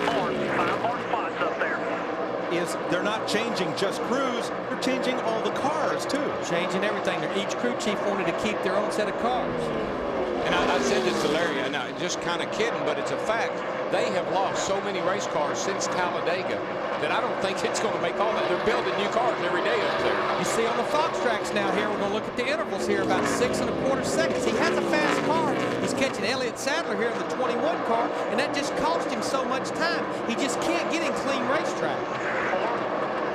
That interval is to the race leader, Ricky Rudd. Yep, Jimmy Johnson now up to 6th. He has 70 laps left to go. Now this will be the first clean lap he has had in just a while. Ricky Rudd ran 25.02. Okay, there you go. Jimmy Johnson that time ran 24.80. That's 2/10 quicker once he had a clean racetrack. Bill Elliott has caught Ryan Newman for 2nd place. It's good. Bill, again, I just got to say, I've been impressed with Bill's run today. This is as good as I've seen Bill run since he won at Homestead last year. But by the same token, I got to give it a little credit to that 12 car, too, because that guy's been in all kind of trouble today, and there he is up there holding on Bill Elliott for 2nd place. Dick Berggren. And the trouble didn't just start today either. Ryan Newman crashed on his qualifying run, so this is a backup car that he started dead last in the field with. Just a moment ago, I asked Matt Borland, his crew chief, whether he had enough fuel to go all the way. The 12 car did not stop on that last caution flag. Borland looked at me and simply shrugged his shoulders. They don't know. Mike? Outcome will be as interesting to them as it will be to us. Well, I know you you hate to give up track position, but if you get a caution, you have an opportunity to top off, and you don't know you can make it, you don't make it, shame on you. Oh, yeah, and I agree with that. And the thing about it is, the 48 car here comes up in 4th place. He knows he can make it no matter what happens. If there was a caution now, he could stay out. And the other guys would be faced with the issue of, do I need to pit or not? Right. So he's in the catbird seat if he can chase down the 28. To get there you go. Lead lap, Kurt Busch makes it around Ricky Rudd, but now he needs a caution to get back in contention. And it's just another young guy that's fought his way back. I mean, from 2 laps down, and here he is back in the race, same way as Newman. And how he got 2 laps down was he made a green flag stop a few laps before a caution came out and put him 2 laps down. Now he's made them both up. Absolutely, he needs a caution. He'd become a contender. He's in 19th place. How's our old buddy Rusty Wallace doing today? Darrell, he's kind of flirted with the top 10. Right now, he's just outside it. He's in 12th place. But he has run up in the top 10. Yeah, Larry and I, you know, we watched him practice, and he had one of the fastest practice speeds. We thought Rusty might have a really good day today. We even thought maybe he could win. And I mean, Dover has been his place. He's a track record holder here. 3 wins, 4 poles. But just hard to believe that he's looking for his first top 5 in 21 races, going all the way back to Kansas City last September. But what do we know about Dover, Larry? Let's don't count anybody out yet. Absolutely not. Count nobody in, count nobody out. Proof of that, in 1975, Richard Petty made up a 6-lap deficit to nose out Dick Brooks for the win here.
The big question with 58 laps to go is 4-time Dover winner Ricky Rudd feeling fuelish. Here's the problem. He's got to conserve fuel to win the race because it's going to be real borderline. The bad news, that's bad news. Here's some more. Here's the worst news. The 48's going to catch you anyway. If you don't go hard, the 48's going to catch you. So if you slow down to save fuel, you're going to lose the race anyway, right, Jeff? Exactly right, Darrell. But the guy you need to worry about right now is old Bill Elliott right there. Bill Elliott has run a very consistent pace. I believe he's okay on fuel, and he may just sneak up there and steal this bad boy. I don't think he can hold the 48 off. 48's closing on him. I think the 48's coming and it'll get him here pretty quickly. Elliott is 2.6 seconds back. Jimmy Johnson in fourth is 4.4 seconds back of Ricky Rudd. See, watch this car go through the center of that corner. Watch it. It just accelerates so well. Right up in front of that 12 car. It doesn't do that slide.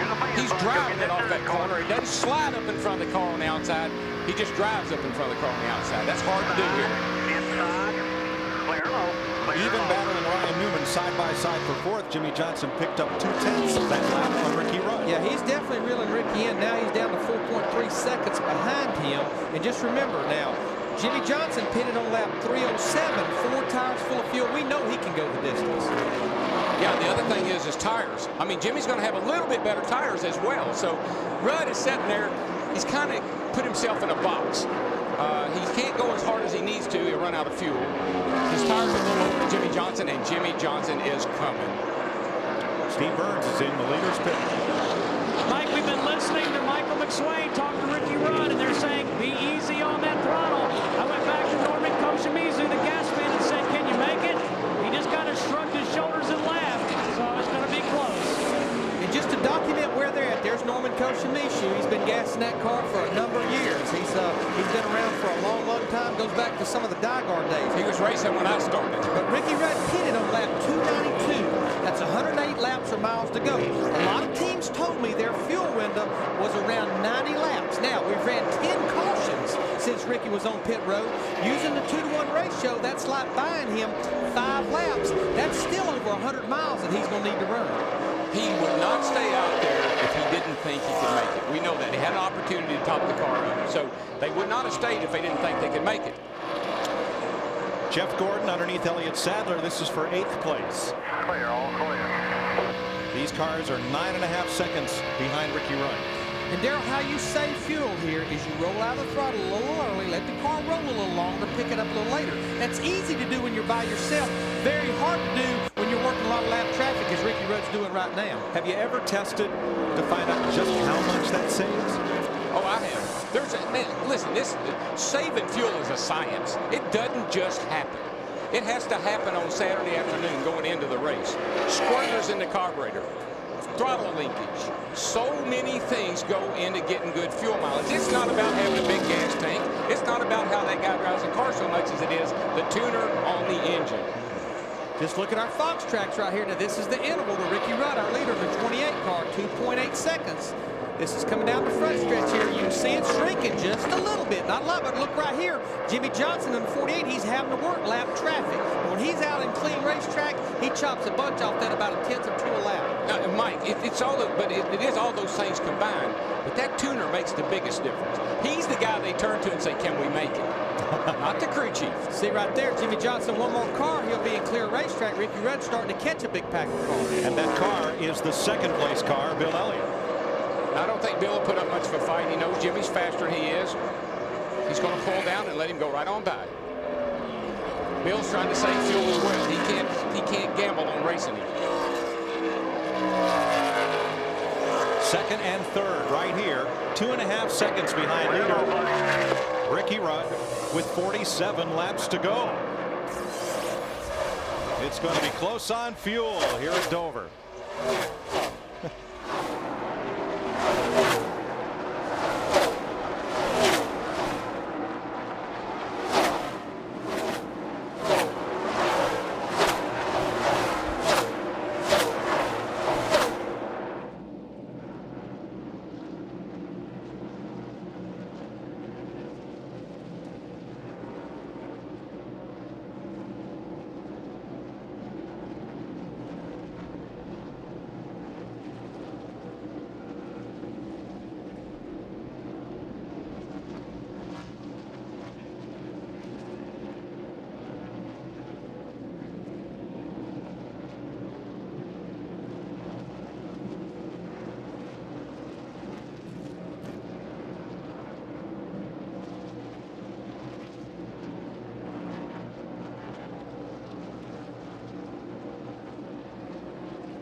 3 laps to go. Ricky Rudd is trying to win it on strategy.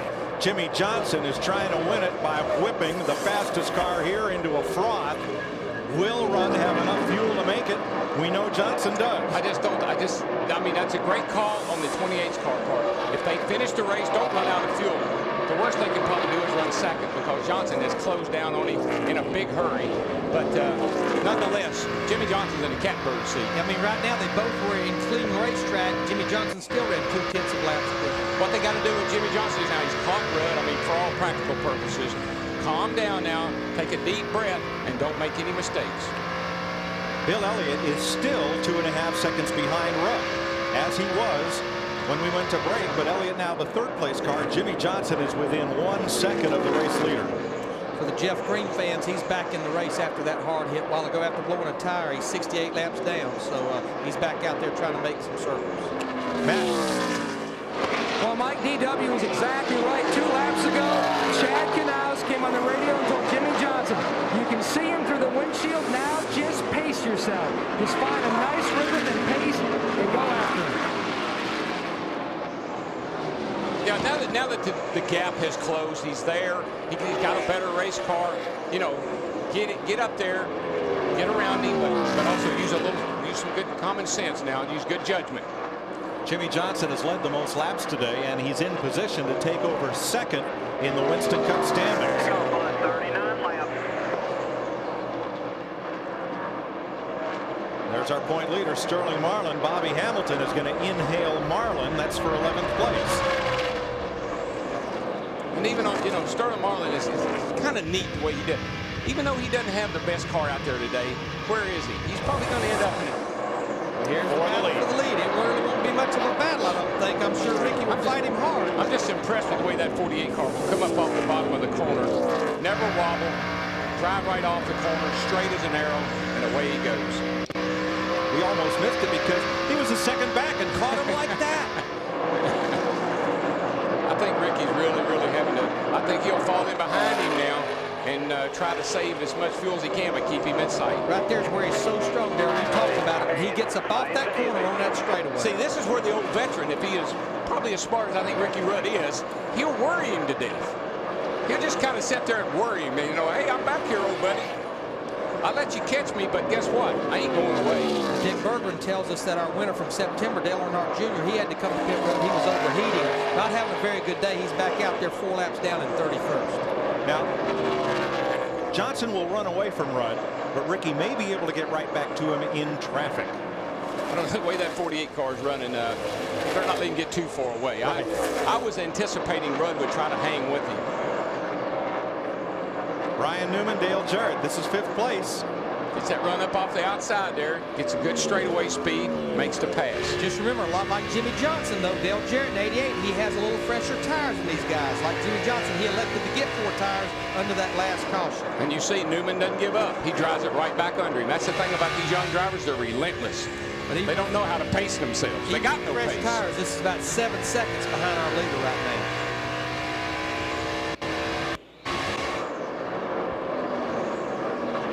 Jeff Burton, who's the best of the Roush cars as this race wears on into its final 10%. They're in 4th place. But and Hamilton back after Sterling. I can't help but have a little bit of a knot in my stomach for Jimmy Johnson. His car is so good, like we saw last week. He should have won the race last week. And I just want him to slow down a little bit and pace himself, because he's still blowing back cars left and right. Jimmy Johnson has opened up 0.7 of a second on Ricky Rudd. 34 to go.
caution has just come out. Kenny Schrader's number 36 has melted going off into turn 1. No, that's the track bar. It broke the track bar, and the rear end housing is flopping around back there, rubbing the tires up in the fender well. This one holds the rear end centered in the car. The track bar, you know. Track bar melted. The place where we go after the race is over. So, among the lead lap cars, and there are now 18 of them, we have 28 laps to go.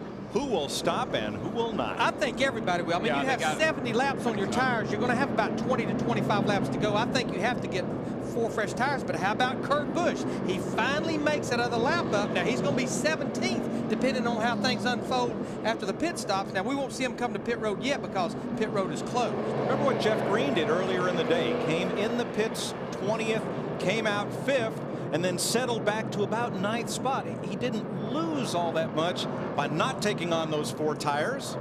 Well, we saw the Busch Series, Greg Biffle yesterday. He stayed out on tires about these same laps on them and drove away from the field. So, I mean, we know that the 48 can make it on fuel. We're not sure about the rest of it. I think one of these last 6 or 7 cars could stay out and gain from it. We'll see.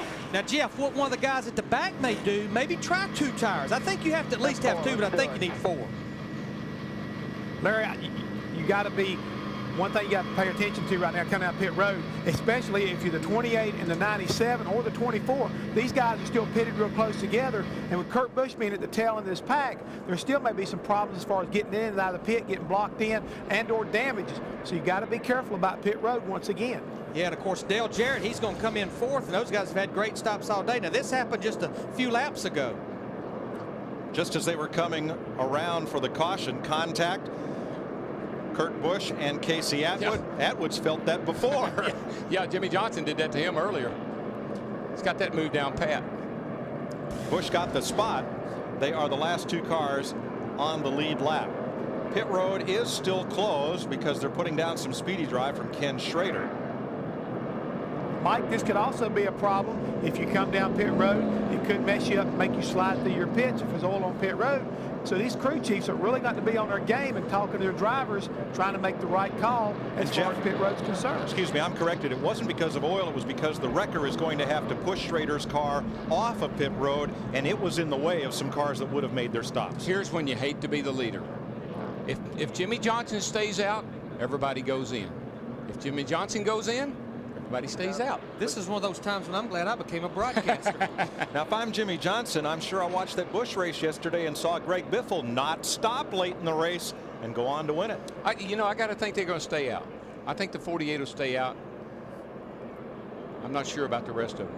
Well, the 28's questionable on fuel. We think he'll be in. Yeah, well, that he probably can make it now. We had caution laps before, had this run here. Now we got caution laps again, so maybe he can make it on fuel now. Stay out, man. Let's do it. I agree. Let's do it. I agree. Give Greg Biffle an attaboy on that one, maybe. Well, if they're making a decision, they have to make it now because pit road is open. So we'll see who comes to pit road. We'll see who stay out. Ricky Rudd in the 28 car. He's coming to pit road. Bill Elliott in the 9. Larry, that is the problem with not pitting the last time. If a caution fell this time of the race, but you see what they did, they left him setting a duck out there. Dick Bergman, Jimmy Johnson's a lonely man. Looks like the only leader that didn't pit. And Todd Parrott made the call on Dale Jarrett. He said, come on, tires. They're going to put 4 tires on it. No adjustment to the chassis. The only adjustment is air pressure. They wanted as simple a pit stop as possible. To Matt. Jimmy Johnson stayed out because he wanted clean air. The 88 is out. Bill Elliott, they're going to go up 1 pound on both right side tires. A 4-tire change, no fuel for Elliott. To Steve Burns. 4 tires. This is what they needed, Matt. 4 tires. They have any shot at all to win. No chassis adjustments, just air pressure on the 28. He gets around at 97 and back onto the racetrack. Tony Stewart stalled. They have to push him out of his pit. And Jimmy Johnson is the only driver on the lead lap who did not stop. Just set and duck, baby. I'm telling you, when you're leading a race like that right there, if you stay out, they all pit. You said he should stay out. Well, I know he did. He did the right thing. I'm with him. Right. Yeah. But that just shows you what happened. He may have some friends though in Jeff Burton and 55 car Bobby Hamilton because it looks like they maybe only took 2 tires.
When we went away, I was kidding Darrell that Jimmy Johnson's team might have been listening to his discussion on strategy, but the leader's in a tough spot in this case, Darrell. Oh, listen, if I'm Jimmy Johnson, I'm going to stay out. But you know what I know by that? Everybody behind me is going to pit. The leader is a sitting duck, but I like that duck. All right. Now, the cars behind him, the 99 car, he only changed 2 tires. Bobby Hamilton, the 55 behind him, gas only. This is Mark Martin in the 6 car. He's got his hood up. And not much to hold it down. Not intentionally either. It's just making a bad day worse. Can Jimmy Johnson hold on? Jeff Burton, Bobby Hamilton, Ricky Rudd, Bill Elliott, Dale Jarrett, and the rest of this field. Just like we said before we had this situation here, Mike, at Dover, you never know.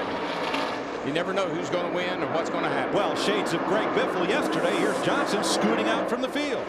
As soon as he gets a little, I think these tires on concrete, the concrete seems to be a little bit more forgiving on the tires than they are on asphalt. Just remember, Ricky Rudd, the 28 car, 4 fresh tires, but he has those lap cars up there to contend with as well. 22 laps to go. Rudd moving on the outside. Gaining a little ground, but he's got Hamilton and Burton ahead, the 2nd and 3rd place cars. Bobby Hamilton got gas only on his stop. Well, yesterday we saw in a 200-mile race, we saw no tires win the race. We'll see how it goes today. Kurt Busch back on the lead lap, but he's in 16th. Rudd's around the 55 car. Into 3rd place. And 1.2 seconds behind Johnson, who is waiting on nobody. No, and you know, he's not. He's getting away a little bit, but not like I thought he would. And of course, with 19 laps to go after a restart, he shouldn't have to contend with any lap cars. He can kind of run the line he wants to, the line his car wants to run. Let's go to his pit and match. Well, Jimmy Johnson wanted that clean air as Chad Canals talks to Jimmy. Well, how difficult the decision was it, Chad, to stay out for that clean air and not get fresh tires? It was pretty difficult, you know, but we watched Biffle stay out yesterday. Tires really didn't do a whole lot for him. We took an opportunity in happy hour yesterday to put on new tires just to see how much it affected the car. It really didn't help us that much, so, you know, a little bit of lap traffic, a little bit of luck, maybe we can pull this thing off. Jimmy's done a tremendous job. You know, these Lowe's employee owners, boy, they must be really happy with what this kid's doing for us. He certainly must. 3 dominating weeks behind the wheel in that 48 car. Steve Burns. Well, Matt, Ricky Rudd just radioed Michael McSwain and said, I feel like I have a loose wheel. McSwain said, just drive it as long as you can. 22 laps to go. Says, I feel like I have a loose wheel. Last lap times were pretty even, about a 10th apart, as Rudd tries to run down Jimmy Johnson. I mean, he drove by Jeff Burton and Bobby Hamilton in the 55. He's not really pulling away from Jeff Burton now. And that time, he lost a half a second to Jimmy Johnson. Something's definitely not right on that race car. Listen, if you got something like you think you got a loose wheel, buddy, it don't get any better here. And Rudd's slowing down, guys. I think he's going to come to pit road. He's pulled down, and here goes the 99. Rudd staying out. No, he stayed out, but man, he pulled down. He's still pulling down. I think he's really trying to figure out just exactly what's wrong with that car. And what's that condition here, Darrell, where on the concrete you feel like maybe you have a loose wheel or a tire down? Oh, this place will drive you crazy. The expansion joints in the concrete, it can give you so many things that you just don't know how to analyze them. Rudd's going to give up 2nd place to Jeff Burton. Here's Steve. Mike, Ricky thinks it's the right rear. He just hollered loose, loose, loose. He thinks it's the right rear tire. Right now, he's losing about a half to 3/4 of a second a lap. Jimmy Johnson's pulled out to almost a 2.5-second lead over Jeff Burton with about 13 laps to go next time. And side by side, Hamilton with Elliott. Now they sweep around the outside of Rudd. What about Bobby Hamilton, guys? I mean, is he having a banner day for that team? Great for him. Sitting there in 4th place, 3rd place. And he's sitting out there with more laps on his tires than about anybody, because on that last stop, he elected to take gas only. And Rudd is now sliding back through the entire lead lap. You know why? He's run out of gas today, and he ain't run out of tires yet. Yeah, Ricky Rudd's going to be on pit road this time by. Oh, no. Elliott battling side by side with Hamilton. This is 3rd place as Rudd comes to the pit lane. side by side for third. 35 miles an hour, and this pit road goes from turn 4 to turn 1. Michael McSwain getting his crew ready to go into action. The problem you have is unless he can really pinpoint it, they're going to have to put 4 tires on it. Unless Ricky can really be sure where it is. That third place battle was decided in favor of Bill Elliott. Here's Steve. Well, DW, they think it was the right rear, but they're going to go ahead and put 4 tires on. Tough break for Ricky Rudd. Had a great race car all day long. 4 tires for Rudd. Yeah, I mean, Steve, you've already handed the race over. You might as well not take a chance and get 4 tires. Exactly. Another reason why I like staying out. Got good tires on the car, and they're all tight. That's it. Rudd was looking for his 5th Dover win as the leaders flash by. 9 laps to go next time. Up their battle with Hamilton. And Dale Jarrett in 88, he got 4 fresh tires that last time. That's the reason he's much better than Bobby Hamilton right here. Ryan Newman also went past Hamilton for 4th place. So it's Johnson, Burton, Elliott, Newman and Jarrett the top 5. Hamilton, the 2 Gordons, Jeff and Robbie, Craven and Sadler. Craven's having, man, after that trouble he had early on, Larry, TIDE has fought its way back up in the top 10. Under 10 laps to go, down to the 2nd place cars, Pitts and Dick. With Frank Stoddard, he is crew chief for Jeff Burton. Can you guys close in the last 10 laps and win this thing? It doesn't look like they're getting into the 48. The 9 car's going to come on 4 tires and probably beat us.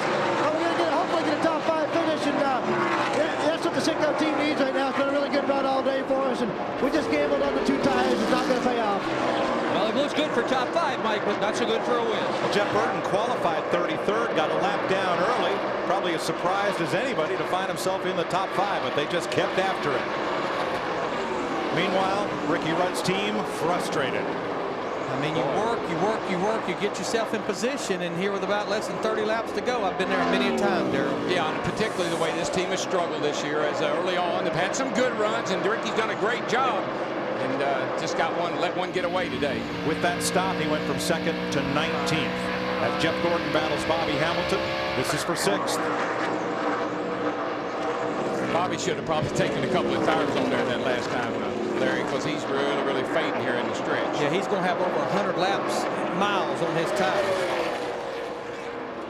But Darrell, I think it might have been the right call, because as deep in the lead lap as he was, we're going to run out of laps before he falls back to that position. So he's going to end up with an improvement. Not what he'd like to see. Well, they're lined up behind him there pretty good. If they ever start going by, I'm afraid he'll get shoved up out of line and they'll all get by him. But I tell you, another guy we need to talk about is Jerry Labonte. He's not having a real banner day, you might say, but he's up there in 14th place, and that's a great run for him. He's gnawing on Sterling's bumper for 13th. All right, Steve Byrne tells me that Ricky Rudd, the 28, did have one loose wheel. The wheel was loose. Let me just tell you something. We're looking at this race as if it's over. Bill Elliott is closing up on that 48 car. It's now down to a 2nd. Bill Elliott all of a sudden got by the 99, and when he did, buddy, he took off. He did. 3.5 laps to go. Elliott sails it off into turn 3. Man, I tell you, he looks to me like he's a lot faster. Jimmy Johnson better not soft pedal it too much here. Let's watch our Fox track here now. The interval, 0.8 of a second right here. We'll see if it shrinks any. Down to 8.6, 8.5. This is coming off turn 2, down to 8.3. He's definitely catching him, but will he have enough time? Rudd's right there in front of Jimmy Johnson, and that dirty air could be just what Bill Elliott needs. Kurt Busch battling Tony Stewart. That is back at 11th place. But it's all on the lead with 2 laps to go. Bill Elliott trying to give Dodge its first win at Dover since 1975. That was the day Richard Petty made up 6 laps to win it. I don't think it, as long as Ricky Rudd keeps going and doesn't hold Jimmy Johnson up, I don't think Bill can do it. Elliott getting so close as they come off turn 4. It sure is a great run for Bill. I'm proud of Bill. He's just hung in there all day long. What a great run. And Darrell, he's driving that thing down in the corner. White flags out this time. He ain't leaving anything on the table, I can tell you that. Here he comes up off of turn 2, and he's still closing. Watch him driving down here to turn 3 right here. Oh, up on the outside, he's going to give it that high. He's going to give it that high line. Last-ditch effort here. Bill Elliott closes, but Jimmy Johnson gains the 2nd victory of his rookie year. We have a battle between Bobby Hamilton and Robbie Gordon. I don't think Bobby Hamilton's going to like that very much. Gordon got Hamilton for 8th at the line. And notice that neither one of them are slowing down just yet. Bobby Hamilton is after Robbie Gordon. Look at him. He's going to get him. You scoundrel, you. I'm going to get you. They zoomed past Ricky Craven, who beat them to the line for 7th place. And now it looks like maybe cooler heads will prevail. Give Robbie Gordon a lot of credit. He knew not to slow down. He kept on going. I think stopping might have been the best thing he could do. Let me get over here on the back straightaway. What happened was Robbie Gordon gave him a shot off of turn 4 here, pushes him up out of the way. Man, Bobby did a great job. And here they go. Now Bobby's going to start hanging into him, banging into him right here as soon as he can catch him. Well, that's the Earnhardt method, Darrell. Hit him after the race. Well, Robbie got the spot. Give him a little boot and get there. Well, there's another great thing about this concrete. We see some great burnout. Yes.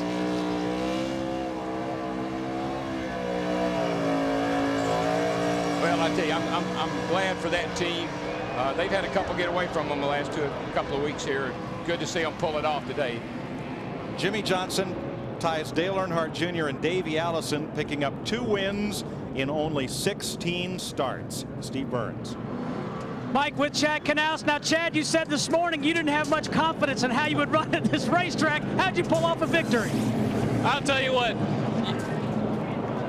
We pulled it off because we got Jimmy Johnson. How's that? You know, he is just a remarkable race car driver. I don't know where he got it. I don't, but I'm glad he's got it, and I'm glad I'm working with him. My guys, you know, they work their tails off to give us the best race cars they possibly can. You know, I don't know what to tell you. Rick Hendrick, you know, Lowe's, all these guys support us so much. Jeff does nothing but give us support and help us out whenever we need something. And, you know, it's just Jimmy. You know, Jimmy and this team. Chad, does this make up for any of the disappointment in Charlotte? You know, everybody asked if I was disappointed about Charlotte. I wasn't disappointed because when we were in Charlotte, I think we led like 92% of the laps, you know, out of the 2 weeks. We didn't win the race. That's okay. You know, Jimmy had a little mistake there, but that guy right there, he is going to win us a hell of a lot more races than he is going to lose us. Congratulations. Thank you.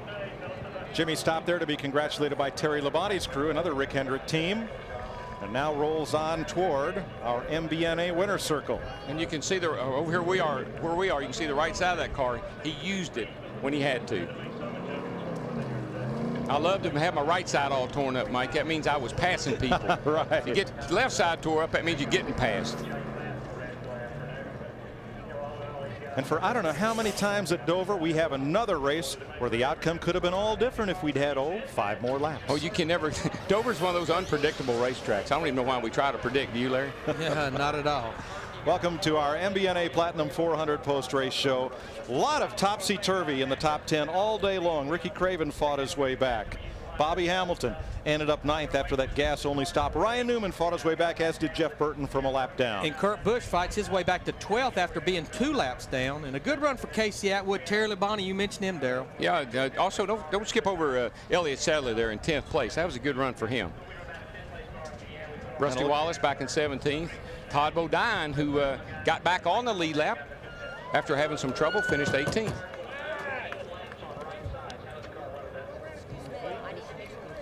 Jimmy Johnson's today's winner, and Chevy congratulates Jimmy in the number 48 Monte Carlo for his win today. Jimmy will tell you the only thing that comes close to Monte Carlo's reputation on the track is its reputation on the street. More champions depend on Chevy. Will be there. The final pass for the lead is today's Team Monte Carlo winning moment.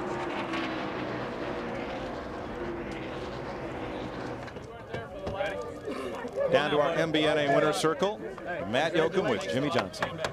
And Jimmy Johnson puts on the shades, climbs out, and the Lowe's boys pick up their 2nd win this season. Some high fives all around. And he doesn't fall off the door. A hug by his crew chief, Chad Knaus. 92 laps on that last set of tires, Jimmy. How concerned were you? Handshake from Rick. How concerned were you about those tires? You had 92 laps on them. Yeah, we were worried, but the car came through the track or through the pack real good. Track position's everything. We knew he'd be good. I didn't realize the 9 was coming that hard, and then I had to step it back up to stay up there in front. But these guys gave me such a great race car. Chad Canals, everyone at Hendrick Motorsports, gave me just a kick-butt race car, and it's just fun to be able to go out there and drive it and do the things that I do. I want to say hi to everyone at home, Jessica, my mom, my brothers. This is cool. I can't believe we won 2 Winston Cup races now. This is cool. Also, big thanks to Lowe's and all the employee owners. This is a long time coming for them as a company to get this kind of success on the track, and I'm just glad to be here doing it for them. Now, a dominating race car, 3 straight weeks. You didn't pick up the biggest money you could have in Charlotte. Does this make up for it at all? Yeah, it kind of does. Have another strong car and not blow it like I did at Richmond or at Charlotte. This makes up for it. I'm real happy. Now, your dad's in the background over there. I'm sure he's probably holding back some tears because he wasn't there for your first Winston Cup win. He was at home watching on the couch. How special is this to have him here? I'm so glad. I thought they were going to make me stay home if he was going to win when I wasn't there. Jimmy Johnson scores his 2nd career win. Steve?